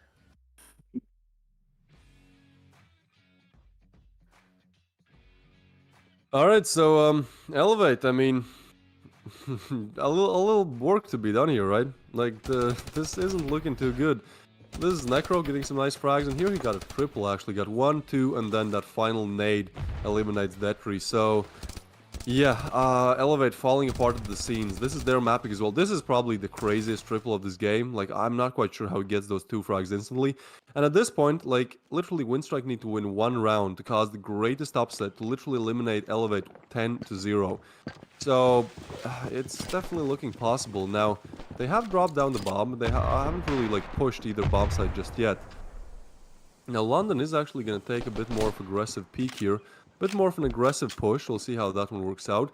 But see, this is what I'm saying. Like, Winstrike are very good at refragging. Like, they're good at staying together. We don't really see these players kind of peeking one by one and falling one by one. Now, this boost might prove very good if not Broken does decide to peek that angle, which I don't think he will.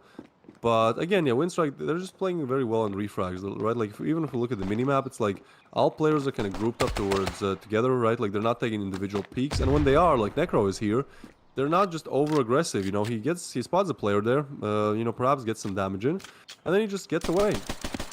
And the boost does work out. They waited out, they wait out the push. Pronix is going to be the one opening up the game, opening up the round, getting down 1 player, that being not Broken. So, 4 players left alive for Elevate to deny just a crazy, you know, dominance shown by Winstrike. Now, Winstrike are grouping up towards A. They're all pushing A. 3 players of Elevate are on A. Invi pushing us the first contact and goes down. Detri refrag. Pronix refrag again. Exice with another one. Now it's all up to deserve 1v4 situation. You can't believe it, but it's true.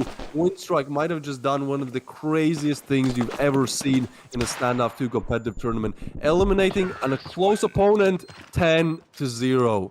10-0, no chances for Team Elevate. Good lord, Winstrike just demolished them, just maul them, run over them on that first map, which again was Elevate's map pick.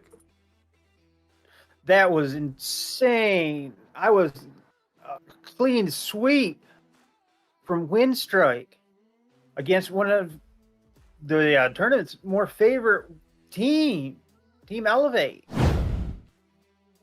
This is surprising. I was expecting at least 1. Remember those win rates? This is why we can't judge like anything, you know, off of stats, because the win rates were, I mean, they were pointing towards Winstrike. I believe it was like something close, you know, this is not exact, but it was like something 60% for Winstrike, 40% of people saying Elevate will win. Well, I mean, Elevate still have a chance to do something in the second map, but this, again, this is just insane what Winstrike did. And the craziest thing is that this is Elevate's map pick, so with them picking this map, you would expect them to at least have like one gimmick play, one gimmick strat, like one thing that would catch Winstrike off guard, but it seems like whatever they tried to do, it just didn't work out. And honestly, like, Elevate didn't really try that many things. Like, their strategy on 9 rounds of the T side was basically try to take mid control, perhaps wait for them to push. Most of the time they don't, so when we have mid control, we kind of just peek one by one, different angles, like one guy peeks towards A, one peeks towards B, and we just slowly lose our players one by one without any real refrags coming in. And I mean, yeah, that was all she wrote, so props to Winstrike. I think they played great, but I think Elevate really lacked in strategical department on that T side. Yeah, that match didn't. I was expecting at least one win out of Elevate, but to get swept like that, and this at this moment was probably the worst option you could have gone with. It's just Yeah, and another insane. thing is that, like, even if Elevate like win this game, or they lose this, but whatever, it's like their round balance is not looking the greatest, right? Like, they just lost 10 rounds in a row. That's -10. Like, whatever their round balance was, that's -10 rounds. So yeah, this is just gonna be so hard for Elevate to do much here. Now we're just quick montage of the best kills. Again, this is gonna be very, very, very one-sided. As Winstrike, as you can see, the rounds just slowly start to climb up. It really is a Winstrike montage here. So yeah, they could probably take this, upload this on their YouTube channel. I think that would be pretty good promo. I mean, but yeah, the craziest thing was that it wasn't like Winstrike again get those team aces, right? Like where one player gets one kill, his teammate maybe dies and gets refragged. It was like every single round, like here Necro gets a crazy double, and then like some other player, Necro here again gets one, and then there was another round where he got like a triple here. He gets one, then he gets a double, and then he gets a triple with the nade. And it was like every single round, like just one player for Winstrike absolutely explode. Like this from Pronix is absolutely insane. Those 2 first frags, I have no idea how he gets them, and then he finishes it off with a third. So yeah, I mean, let's take a look at the ratings. So pretty much Necro has an 8 times better rating than Kuba, the best player on the side of Elevate. 3.96 to 0.53. Necro also rocking a 5 KD. That means that pretty much he single-handedly can win a round, and then he might get eliminated the next one. So yeah, this is this is very crazy. I think that's the best rating we've seen so far in this tournament. That 3.96. Yeah, That most is definitely. crazy. I mean, But this guy again has 10 kills and 2 deaths, right? Like, that's enough said. And yeah, if we look at this, it wasn't like even close. There's only 1 round out of 10 where it goes down to a 1v1, and that was that kind of very lucky last second defuse. But still, most of these rounds were like 3 players left alive on Winstrike. Like, Elevate just kept doing this thing where on the T side of things, they just individually peek different angles, individually don't go down, don't get refragged, and then the next guy, their strategy for the whole game basically was just peek one by one and die, right? Like, I'm sorry, but that's what it really turned out to be. So yeah, I mean, I really do hope that they can have a more dominant and better performance on the second map of things. But I mean, if you look at the scoreboard so far, like, yeah, it's not looking the best. That's the worst player on Winstrike's rating is actually better, double, than the best person, Kuba, with that 0.53. That is insane. We actually have lighting up there with a 3.61 too, so they were absolute dominant in this first map. Winstrike just came to win. They didn't even come to win. They just came to destroy, man. Like that's Yeah. just it's absolutely crazy. Now, Granted, there is one more game to be had today, and that is the second match of the best of two, Winstrike versus Elevate. Now, this is going to be on Sakura, which was actually Winstrike's map pick. So, I mean, they can't win they can't win better than 10-0. But I do think that Elevate should be able to get at least one round. Like, I really do hope. I would place my money on it even that they would win at least one round on Sakura. But I think especially like after this kind of a loss, you're not really there mentally to just go and perform to your absolute best.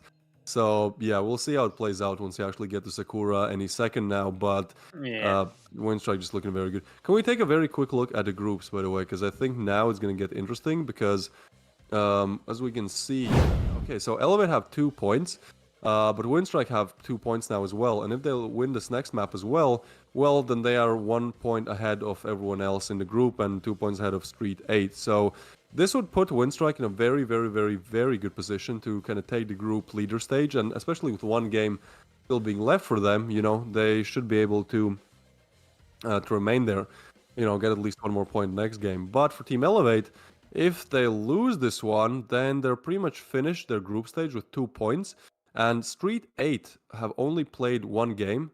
Which would mean that Noobs would either have to lose both games in their next best of two, or STREETEIGHT would have to lose 3 out of their next 4 games, or you get what I'm saying, like draw one of the next best of Yeah. two and lose the second one. So yeah, Elevate really need this point. Like I think both things happening are not that possible. Probably not in the cards. So Elevate do desperately need this round to make sure they're not fourth.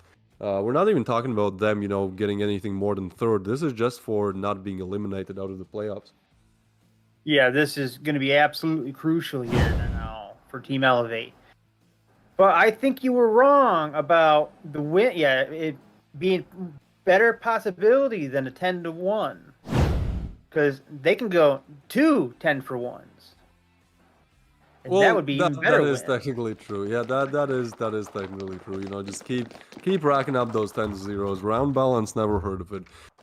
Anyways, we are heading into the second match. Judging by how things went in the first, we're not really putting great expectations on Elevate. Now, granted, they are starting on CD side, so might be a bit easier side to start on. Normally you do get a bit more rounds on CD than T side on the side of Sakura. And it seems like they are sending 3 towards B, then kind of 2 towards A, and that one A player on A is very aggressive towards long, just jiggle peeking it, which I do like, actually. I think it's very good play for info. But Winstrike are actually going mid and probably going to push B from here, so this is going to be a lot to do if you are on the side of Elevate. You have to pretty much shut down 5 players while having 2 on the bomb side. Now, Necro, he's already housed. He has already taken this position, and he knows where one of these players are. So this is looking so good. Pronix, meanwhile, does find London, and that's just slowly falling apart. Lighting now. Now, he is going to plant the bomb, and Elevate are quite quick on the retake here. So they're all grouping up towards the same spot, but the thing is, the bomb is planted, and all that Winstrike really have to do here are just play on time. Invi, though, he's going to be aggressive. He's going to take a frag, and another one coming in from Necro. Oh, Winstrike are starting off the same way how they ended the last game. Getting 3 in a row, not broken, the only one left alive. And this would pretty much be a perfect start, a perfect pistol round coming in from Winstrike, and that's exactly what happens. Elevate at this point are just broken. I don't know if Team Elevate can bring this back. I'm not sure right now from the way Winstrike is just dominating right this moment. I at least hope Elevate can get one round one. Because it would be, in my mind, it'd be extremely embarrassing to go two maps, 10-0, on a major. But then again, that's why I'm a caster and they're actual players, because this could be great motivation for the next tournament. Man, if I lost, 2 games 0-10, I would print that thing out and just stick it on every single wall to just make myself remember and just like to up the emotions every time I see it and to make myself improve, because this is not something you want to find yourself in again. Winstrike, 1 kill away from finding another pretty much perfect round here. Interview with that double right there, though. Yeah, it's only not broken left alive here, and he has a USP to his name. This is not a match to remember if you're an Elevate fan or a member. I mean, sure, we're only 2 rounds in, but like Elevate, they have 0 kills across the board. Not broken. He is gonna change that. All right, he gets one. That's good. You know, that's a start. It's a very minuscule, a very small start, but it's something. From here on, we'll see how they do. Now, Elevate are going to buy up. This is really where things start to get a little bit more interesting. I'm sure that with these rifles, they're able to at least, you know, find a couple of frags, perhaps turn that into a round victory. Yeah, I would love to be in Team Elevate's communication right now. These kills are just mean at this point. Yep, so moving into round number 3. It's funny how every single round is a chance for Elevate to find their first round in this best of 2, but it seems like for now that's not going to be happening as London goes down just uncontested pretty much. It's going to be a 4v5. Now Winstrike, they are slowly starting to advance towards that A-bomb side of things.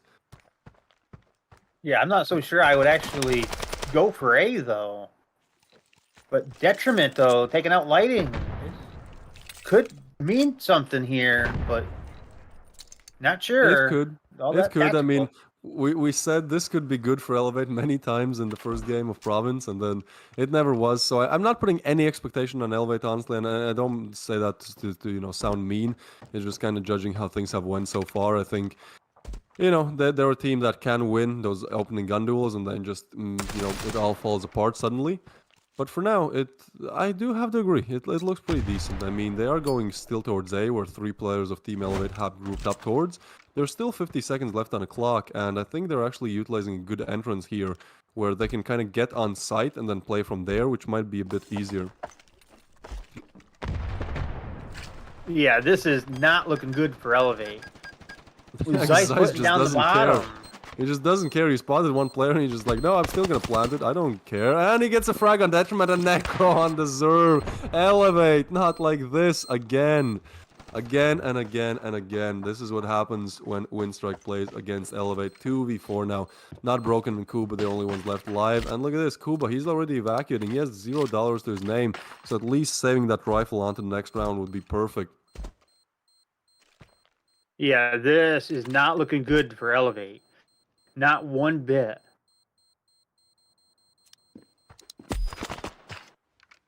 No, definitely not. And with Not Broken while getting that frag, at least he gets some extra cash. You know, at least perhaps he's able to buy a rifle and drop it over to his teammate now. But still, I mean, this is a 4v4, and then suddenly it's a 2v4. It's like, whenever it seems like it's close, Winstrike somehow just pull off a crazy double or triple, and it all falls apart. So, yeah, they're on 3. So far, 13 unanswered rounds in a row coming in for Winstrike. We'll see if 13 is that kind of unlucky number where, you know, it stops. Or are they just able to keep doing whatever they've been doing for 13 rounds so far? Yeah, I'm not so sure. It's just one of those matches so far.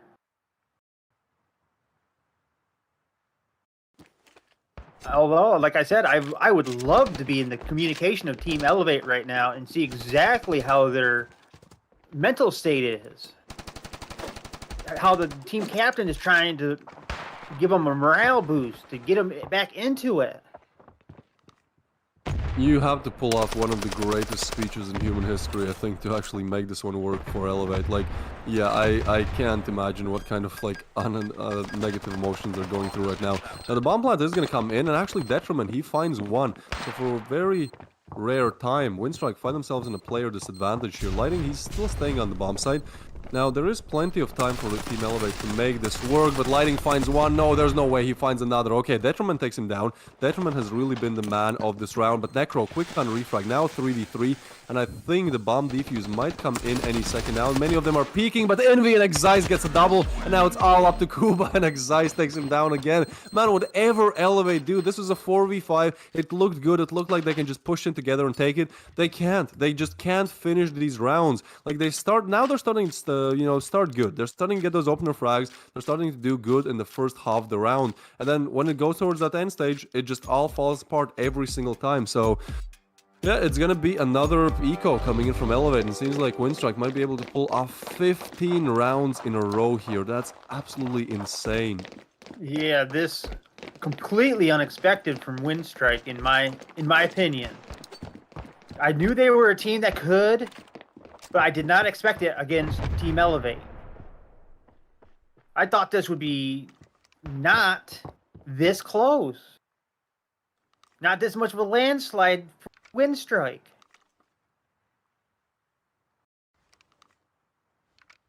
Yeah, I completely agree with what there else to say. I mean, Deserve, you might have a chance to find something here, but again, just Lighting and Necro, they're just better. Like, that's honestly why they're winning, obviously, but at the same time, it's like every single round, they do something that Elevate do not expect. They just catch them pretty much just red-handed every single time. Now it's only London and Kuba. Now, Kuba has bought a rifle, and London has retrieved an MP7, so I think at this point, it's a safe call once again. Like, why would you ever go for this in a 2v5? Now, London does find one, but again, like, time is running low. Even if they go for this, I don't think there's like any chance to actually clutch it. But still, London is going to lose the gun, and Kuba is going to save on the complete opposite side of the map. Yeah, smart not going for it. Keep that rifle in hand so you can at least have it in the next one, in this next round.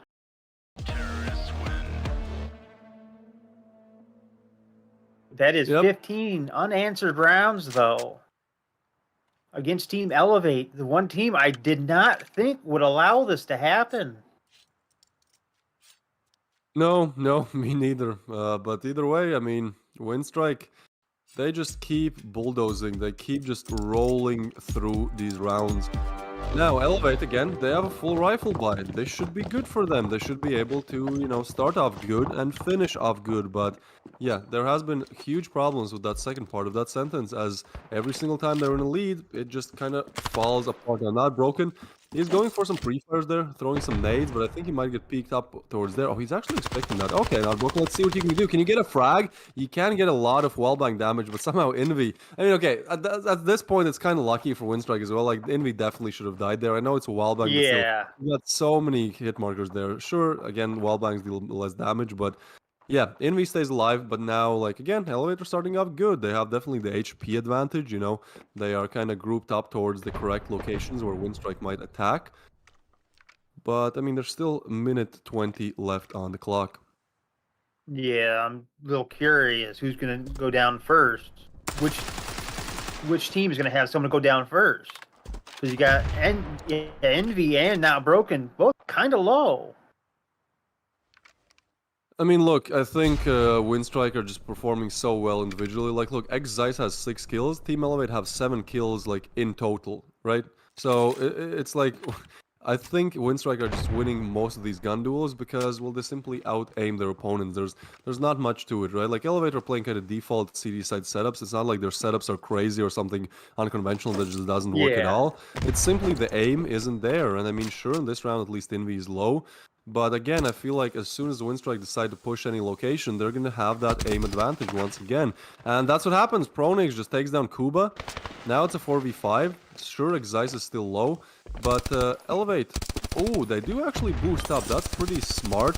And London is going to try to pre-fire through the smoke. Probably another boost coming in any second now. He's going to keep pushing. He's going to try to keep fighting. And London actually takes on one. But again, X-Zeiss and Lighting, quick on refrag. Now a 2v3. And Elevate, they are able to deny one of these players on the site. So now a 2v2. A real chance to get your first round. Except it's X-Zeiss. And X-Zeiss has been playing absolutely out of his mind. 8 kills to his name. Looking to add the 9th one to the tally. And it's only Deserve left alive, pretty much getting sandwiched here. He's gonna get peeked from the back any second, and that's Necro taking them down. Winstrike on 6 rounds, 16 in a row in this best of 2. 16 unanswered.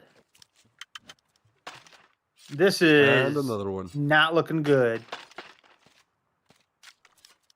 But the switch hasn't happened, so there is still time for Elevate to at least get one on the board.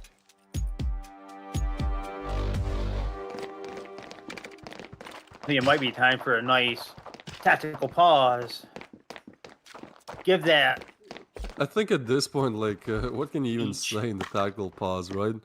It's like, okay, guys, well, we've lost 16 in a row. Let's play better. Like, again, yeah, again, it's like, what can you say? Envy, again, pushes in, gets Kuba. Kuba is out of the picture. Now, 1 minute and 40 left on the clock. Winstrike have all the time in the world to decide where they want to go, how to advance this round. And if they do decide to go A, I mean, there's one player there, right? Like, there's only one. Now, London, okay, again, that's good. He gets Envy. But that A bomb site is under siege right now, and only 2 players to defend it. Now only 1. Lighting takes down Deserve. And Pronix with another one, and a double from Pronix. London goes down as well. I can't believe this is happening. I cannot believe this is happening. Like, the first game was crazy, and then we started this one, and, you know, it was like 3-0 for Winstrike, and I was like, surely not. Surely not. Then we get to 5, and I'm like, no, like, the 6th round actually looks promising. But at this point, I mean, not jinx anything, but Winstrike are 3 away. That's what I'm trying to say. Just objectively, they're 3 away. And the buys from Team Elevate, like, they literally have no utility. They're just gonna get smoked off, naded off sites, and without any chance to actually make it back, other than just you know, pushing through smokes and mollies. Yeah, this is not looking good for Team Elevate. Unless they can pull this through, I think on the switch, this is going to be a complete shutout. 3 in a row from Winstrike. Every single player who sees something like this best of 2 is pretty much like a team deathmatch. It's like whichever sees the opponent player first gets a frag, and it's pretty much a fight for who can rack up the most. And I mean, in the first game, Winstrike were pretty equal in the kills department. In this one, yeah, maybe Necro a little bit behind, but again, they're winning 8-0 at this point. So it doesn't really matter. Do the kills matter? No, not really. What matters is that, again, there are 18 rounds unanswered against one of this tournament's favorites, Team Elevate. Yeah, this is absolutely insane. The amount... I was not expecting Winstrike to take the first 10-0, but they might be taking this one 10-0 too.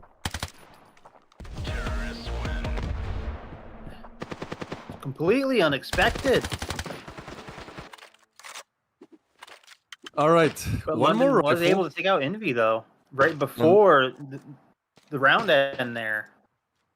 Yep, just gotta do that again, twice, you know, get the pistol, get this rifle, and then get the pistol. And you've just secured yourself probably a story that you'll be able to tell your grandchildren. You know, that one time we beat out a favorite team 20-0.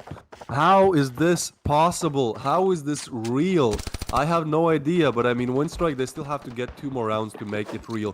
This time, they have bought up and they are advancing towards the B bomb site. And I think they might all just rush towards it now. There are 4 Elevate players on B, so this might be one of the harder rounds to win. But again, when you have an 18-round track record of doing just so, probably not weighing too big on your mental, right?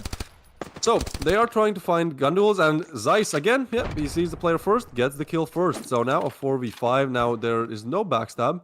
The player who is on A, that being Deserve, is still staying there. So at this point, I mean, Winstrike can really go any direction they want. I think Envy here is getting guarding mid. And meanwhile, Pronix gets another one. Again, player spotted, player there. Necro, okay, that's something. Deserve gets Necro. So now a 3v4. Still 2 defenders on the B bomb site. Not broken here. Kind of playing around the rocks. Trying to spot anything that he can. Now, Detriment is going to get 1. Okay, spot 2 more players, but they need to be quick on refrag. Now, they know where Detriment is. I don't think they know where Deserve is, but it doesn't matter because Detriment goes down. Now, it's all up to Deserve, and he has to find 3, which he can't even find 1. We are 1 round away from something I don't think has ever happened in Standoff 2 competitive scene, at least not in the highest levels. A team winning a best of 2, 20-0 in the half. Winstrike are just 1 round away from doing that. 19-0 for now. This pistol decides everything. This was completely unexpected in my mind. Am I mistaken, or is there only 4 players on Winstrike? That's interesting. That's very interesting. Seems like... Yeah, seems like the gods of Standoff 2 don't want to let this 20-0 happen. Either way, they're going to be playing in a 4v5. Now, if there's any way to do it, it's a 4v5, and it seems like Xyz is going to do exactly that. He gets one already now. With Team Elevate have made their way towards the A bomb site, so this might be a retake situation. Xyz gets boosted, he spots one player but jumps down immediately. Now they know two players are towards long, and Lighting gets one. Now only three more to be found. Envy with another, Pronix with another, and that is it. 4v5 being the last round. 4v5, and they're still able to do it. Winstrike. This is incredible. Winning the best of two, 2-0, getting 20 unanswered rounds in a row, and destroying Elevate on their map pick first, and then just taking it home, finishing it off with a 4v5 on their own map pick. GG's to both teams, but I mean, Winstrike, you just surprised everyone today. This is historical. Like, honestly, like, I don't think there has been a single best of two so far in the top scenes of Standoff 2 competitive where somebody wins a best of two, 2-0, and gets 20 rounds in a row. Like, that just doesn't happen ever. I guess Winstrike came to absolutely destroy, not just win today. Because, oh my lord, 10-0. That's unheard of. Yeah, I hope you guys enjoy this. I mean, this was not really what we expected, right? Like, before the second game, we were like, yeah, it's going to be close, you know, probably Winstrike a little bit of advantage, but probably Elevate going to take one. It's going to be a very close, a very interesting game, you know, kills going both directions. And then, well, this happened. So, I mean, it definitely provided some kind of entertainment. Probably not so much if you're an Elevate fan, but still, like, you gotta expect, even if you're a fan of Elevate, you gotta respect for Winstrike for what they just did. Yeah. That is, like, the odds of doing that, even against, like, even if a tier 1 team plays against a tier 3 team, right? Like, there's gonna be one round where you lose. But tier 1 against tier 1, and Winstrike just win it all, that is unprecedented. Yeah, that in my opinion was the biggest upset of the year. And probably ever. Again, I don't think this has ever happened. Yeah. I'm speechless just because 2 10-0s and 0s. When I woke up today, I was not expecting to be this at a loss for words.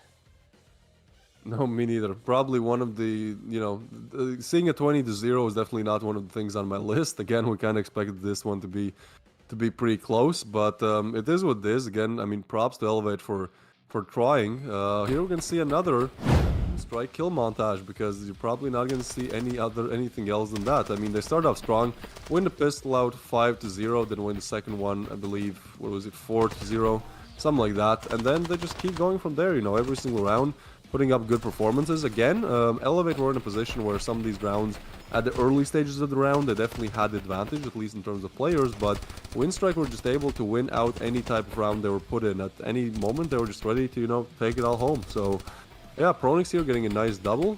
Detriment here, I think this is the closest round, honestly. Like, if Detriment would have gotten a double there, things could have been different. Oh, boy. Oh, the ratings. Oh, wow. I guess I was wrong earlier. 10 KD. Man has 10 KD. 7.18 rating. Beating out Detriment's rating by exactly 14 times. So, you know, it's if one Xyz plays against 14 Detriments, it's going to be a tough match, is what I'm trying to say. This is, again, unprecedented. Just never seen before. And yeah, look at rounds. I mean, again, it wasn't even close. I'd even say that the first game was closer. You know, that one, the late stage defuse almost coming in from Elevate. But yeah, I mean, look, 3, 4, 5 players is remaining alive most of these rounds. That's absolutely crazy. Yeah, I'm still at a loss for words. I was not expecting something this horrifying, actually.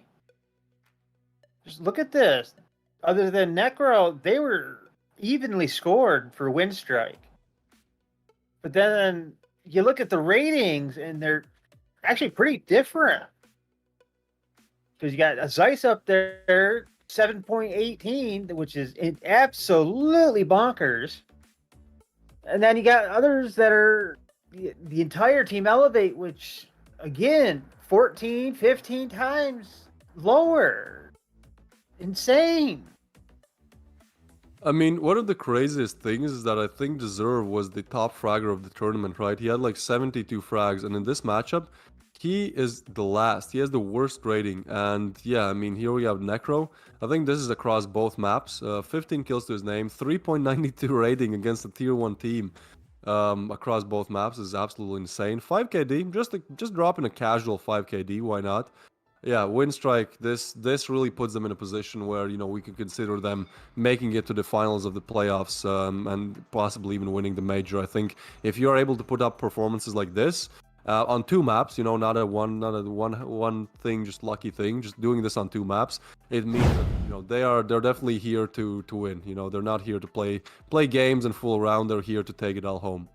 Yeah, that was absolutely insane. That Winstrike came here to demolish. But Yeah.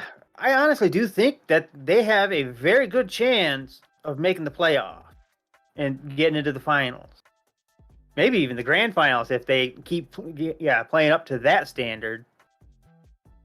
Yeah, I think at this point it's almost guaranteed because if we look at their results, right, like INCO got that 1 game, but still they have absolutely no chance to make it out of the group stage. They only have 1 point. They have no more games to play, and the next team has 2 points, so it's literally impossible. Yeah, you can see INCO are eliminated. So Saints, Death or Glory, or Revile are pretty much guaranteed to make it to the playoffs, as 6 teams from the groups will advance, and then we'll have double elimination bracket.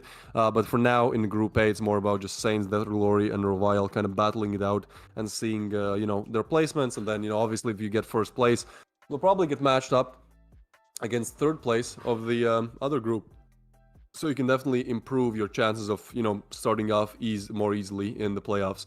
So Group A is not as interesting, in my opinion. I mean, they're, it's all right. It's kind of what you expected that, INCO maybe won't perform to the level of everyone else. But pretty soon we should get to Group B, and I think in Group B there's just absolute chaos because no team has been eliminated yet. We're finishing off day 4 of 6 days of the group stage, so that means in the next 2 days there's just going to be absolute madness and absolute chaos unfolding. Both teams, all teams in Group B will try to make it to the playoffs, and so it's going to be very, very close. Here we can see the believe not updated results. Oh no, never mind, my bad. These are the updated results. Yeah, Winstrike are at the top of the group with 3 points, so I think they're pretty much at this point qualified again. I don't think you're able to drop out of the group with 3 points to your name. Now we have Noobs, Team Elevate, and STREETEIGHT, and this is very interesting because, well, STREETEIGHT actually only have 1 best of 2 played, so they're going to play tomorrow and then the day after that, which means they have a pretty good chance at actually making it to that top 3 as well. Now Elevate, on the other hand, this is it. They've played their 3 games here, so they have to pray. They have to pray and hope that either STREETEIGHT win. My bad, they'll lose 3 out of their next 4 games and only get 1 more point or less, or they have to hope that Noobs don't win any of their next 2 games. So yeah, not the best position to be in. This is the, I believe, player rating for Group B, perhaps. We have Pronix with 39 frags to his name. Also Necro and Exice. So now 3 players from Winstrike are all sharing the top 3 spots of the player ratings, right? So this just shows probably how much these 2 games today boosted them. But at the same time, it's a well-deserved boost, right? Because they are playing out of their minds. Yeah, those last 2 maps, though, to dominate Elevate to that degree was just insane. Yeah, agreed. We'll have to see what happens. I mean, Elevate, again, not in the best position, but really their position will be decided by how games go tomorrow and then the day after that, which will be the last game in the group stage. Now, tomorrow, we'll have STREETEIGHT versus Noobs. That's going to be the first game at 4 p.m. Moscow time. And then after that, an hour and a half later, we'll have RevialGG versus Death or Glory, which I think is going to be a very interesting game because, again, Revile bottomed the group, but only 1 game played. And then Revile, 2 games played and kind of struggling a little bit right now. So that should be a very close one. Granted, that being said, we said that about Elevate versus Winstrike, and we saw what happened. But yeah, I think both these matchups tomorrow are going to be pretty interesting. Probably one a bit more, but either way, write those times down, guys. Make sure you watch the games tomorrow. Again, I think now Group A is kind of a bit more boring as we already know the 3 teams making it. It's now more just about who exactly makes it. But Group B is still alive. There's still 1 team that's undecided that's going to get dropped from the playoffs. So again, tomorrow and especially day number 6 is going to be a lot of fun in that region. Yeah, those games tomorrow are going to be, again, do or die time for at least one team. But then again, that also that one team, depending on how other teams go, might just be fine. We never know in these situations because the statistics, as we've noticed, mean nothing when it comes to the actual gameplay. Nobody was expecting 2 10-0 maps today. Yeah, again, it's really time will only show. I think Group A is kind of deserved, like where we signed the first game today coming in from INCO. Yeah, they tried, but again, they tried a little bit too late. It really seems like in the 3 best of 2s they played, in in these playoffs, sorry, in this group stage, it was like their first game always went poorly, and then they started to show up on the second game, but it was kind of like a little bit too late. And what a way to go out of this, the most bittersweet way, winning your first game of the group stage as your last, well, that win doesn't really change anything, right? So, yeah, I think props to INCO for playing the way they did. Again, I think their individual gunplay just wasn't up to the level. Again, it could, be ping because it's definitely harder to win your gunfights when your ping is acting all up and, the opponent pretty much is always a bit faster. But yeah, I think they have a good chance to actually, next major comes to have a better placement. Now, take a look at the highlights. I think these will be the total highlights of the whole day. So if you're just tuning into the stream, this is what has happened so far. Saints, time to watch this. Yeah, this has really been a day of Saints. just being demolished, right? Yeah, absolute demolition going through So those today. highlights end in like 2 minutes because Saints just steamrolled them in the first game, and then in the second it was close. It was actually very close. It didn't look very close at first, as Saints were just doing good. You can see that crazy double there by Star Fox. But as time went on, and as INCO switched to the other side, that being CT, as you can see, DB, they got many rounds in a row here. Yeah, this was probably when I was having technical difficulties. But then you get the Winstrike versus Elevate, and these montages just turned into Winstrike montages. It was not even close when it came to the actual kill-death ratios. Yep, so those are the highlights so far. I think yesterday's highlights and definitely day 2 highlights were way longer because, the games were pretty much twice the length. But either way, I think it was a very interesting game, a game a day that you wouldn't normally see. There's pretty much 3 upsets where the other team gets like 2 or 3 rounds. But either way, that's how it concludes. INCO won, getting their first victory in their last play of the group stage, in their last game of the group stage. And then against Saints, and then, whatever happened, the Elevate versus Winstrike, well, we're probably not going to talk about it that much anymore because I don't want to, talk extra bad about Elevate, but it's just like, well, yeah, Winstrike did win 20 rounds in a row, so that's the thing. But I think that kind of concludes for today. It was a nice day to watch, especially with you, DB. Our kind of first time casting together for the major, and this happens. I think it could not have went any crazier. Not better. Yeah, but either way, it was fun for me. Again, as always, I'm Twist here, and today I was here with DB. Yeah, I'll see you all tomorrow. Yeah, we'll see you guys tomorrow. Yeah, the schedule. Check the schedule. Make sure you show up.